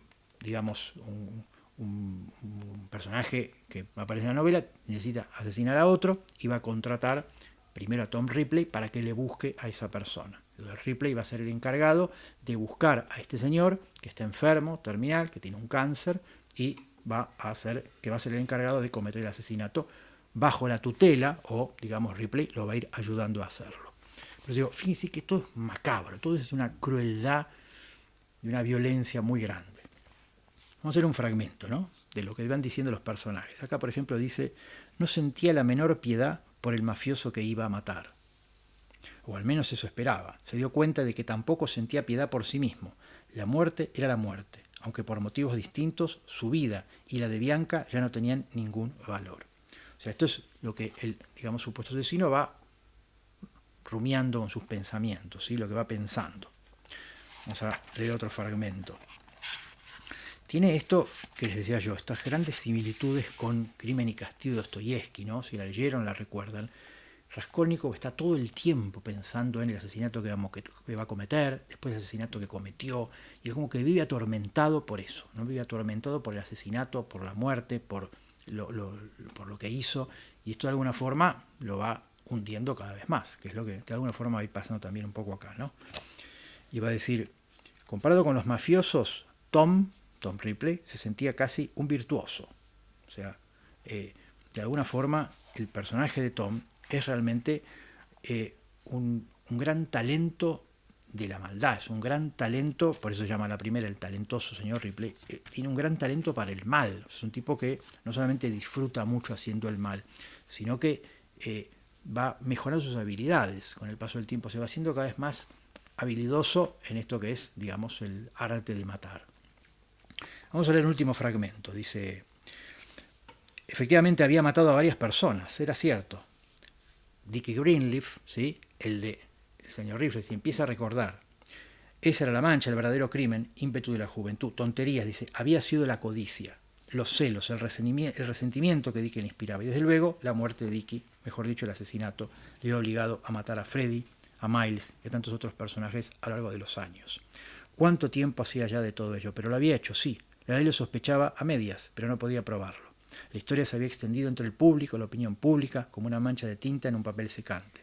Tom se sentía avergonzado, una equivocación horrible, una equivocación fatal, que solo había tenido una suerte asombrosa después. Había sobrevivido desde el punto de vista físico, y sin duda los asesinatos posteriores, el de Murchison, por ejemplo, lo había cometido para proteger a otras personas tanto como a sí mismo. Es decir, una vez que empieza a matar, es una cadena. Es decir, no puede parar, porque para tapar el asesinato anterior tiene que cometer un nuevo asesinato. Y se va convirtiendo en un asesinato detrás de otro a lo largo de las novelas y a lo largo del tiempo, que, como dice aquí, tiene tanta suerte Ripley, digamos, que siempre sale bien parado, de otras cosas porque esta capacidad para mimetizarse con otros, para confundirse con otros, para convertirse en otros, para falsificar firmas y demás, hacen que siempre pueda salir bien parado. Todos estos elementos, digamos, que, insisto con esta idea, me parece que forman parte tal vez del estilo Patricia Highsmith, que enseguida uno empieza a leer una novela y dice, esto es 100% Patricia Highsmith, tiene que ver con esta gran capacidad que tiene ella para construir personajes. Sus personajes son muy sólidos, que es una de las cosas que muchas veces les achacaba al policial, que los personajes eran una excusa para una trama policial. Acá pasa algo al revés, que es que la trama, si bien es buena, lo fuerte son los caracteres, son los personajes que ella va construyendo. La psicología, la verosimilitud de esos personajes, la capacidad que tenemos nosotros de empatizar o no con ellos, pero sobre todo de que se nos vuelvan muy reales, o en todo caso creernos que efectivamente esos personajes podrían ser reales, de otras cosas por la gran sensibilidad que tiene Patricia Highsmith para construirnos, digamos, asesinos verosímiles, ¿no? Y creo que en eso reside tal vez su gran talento, para hacer que el público, el lector en todo caso, se sienta fascinado e identificado con los peores criminales que nos podamos imaginar. Entonces aparece esto, que también va a estar muy presente, pongamos en las películas de Hitchcock, que es esa identificación que podemos tener nosotros con los criminales y ese juego con la moral que van a hacer estas novelas o películas, que es ponernos a nosotros como espectadores por un instante, por un rato, por un momento, en el lugar de un criminal y aún así disfrutarlo, ¿sí? Entonces esto es algo, insisto, vamos a pensar en El Padrino, en Psicosis o lo decían Breaking Bad, somos el criminal y moralmente en ese momento nos movimos del lugar. Lo que en la vida cotidiana nos parecería abominable y condenable, en el arte nos parece incluso bastante desafiante, polémico y disfrutable, ¿no? Y esto me parece una de las cosas que tiene efectivamente el arte, que nos permite ponernos durante un tiempo en el lugar de otro, con quien en la vida real no coincidimos en absoluto, sino que nos parece abominable, pero el arte nos permite hacer ese cambio, ese criss-cross del que habla Patricia Highsmith en su primera novela, con un supuesto potencial asesino. Creo que ahí radica gran parte del encanto de sus novelas, ¿no? Que por supuesto, una vez que cerramos, volvemos a nuestra vida cotidiana, pero durante ese rato de la lectura o de ver una de estas películas, fuimos durante un tiempo estos asesinos que resultan, en todo caso, tan fabulosos, tan fascinantes dentro de lo que es el mundo de la ficción. Bueno, hasta acá Patricia Highsmith. Insisto con esto, las novelas desde ya recomendadísimas, pero las películas creo que valen realmente la pena, ¿sí? No voy a ahondar en ellas porque lo hicimos en otra ocasión, pero hay muchas y muy buenas. Y la verdad es que complementan un poco la lectura, así que si las enganchan por ahí, véanlas. Terminamos ahora sí y nos vemos en todo caso la próxima clase, la número 3. Espero que estén muy bien. Chao.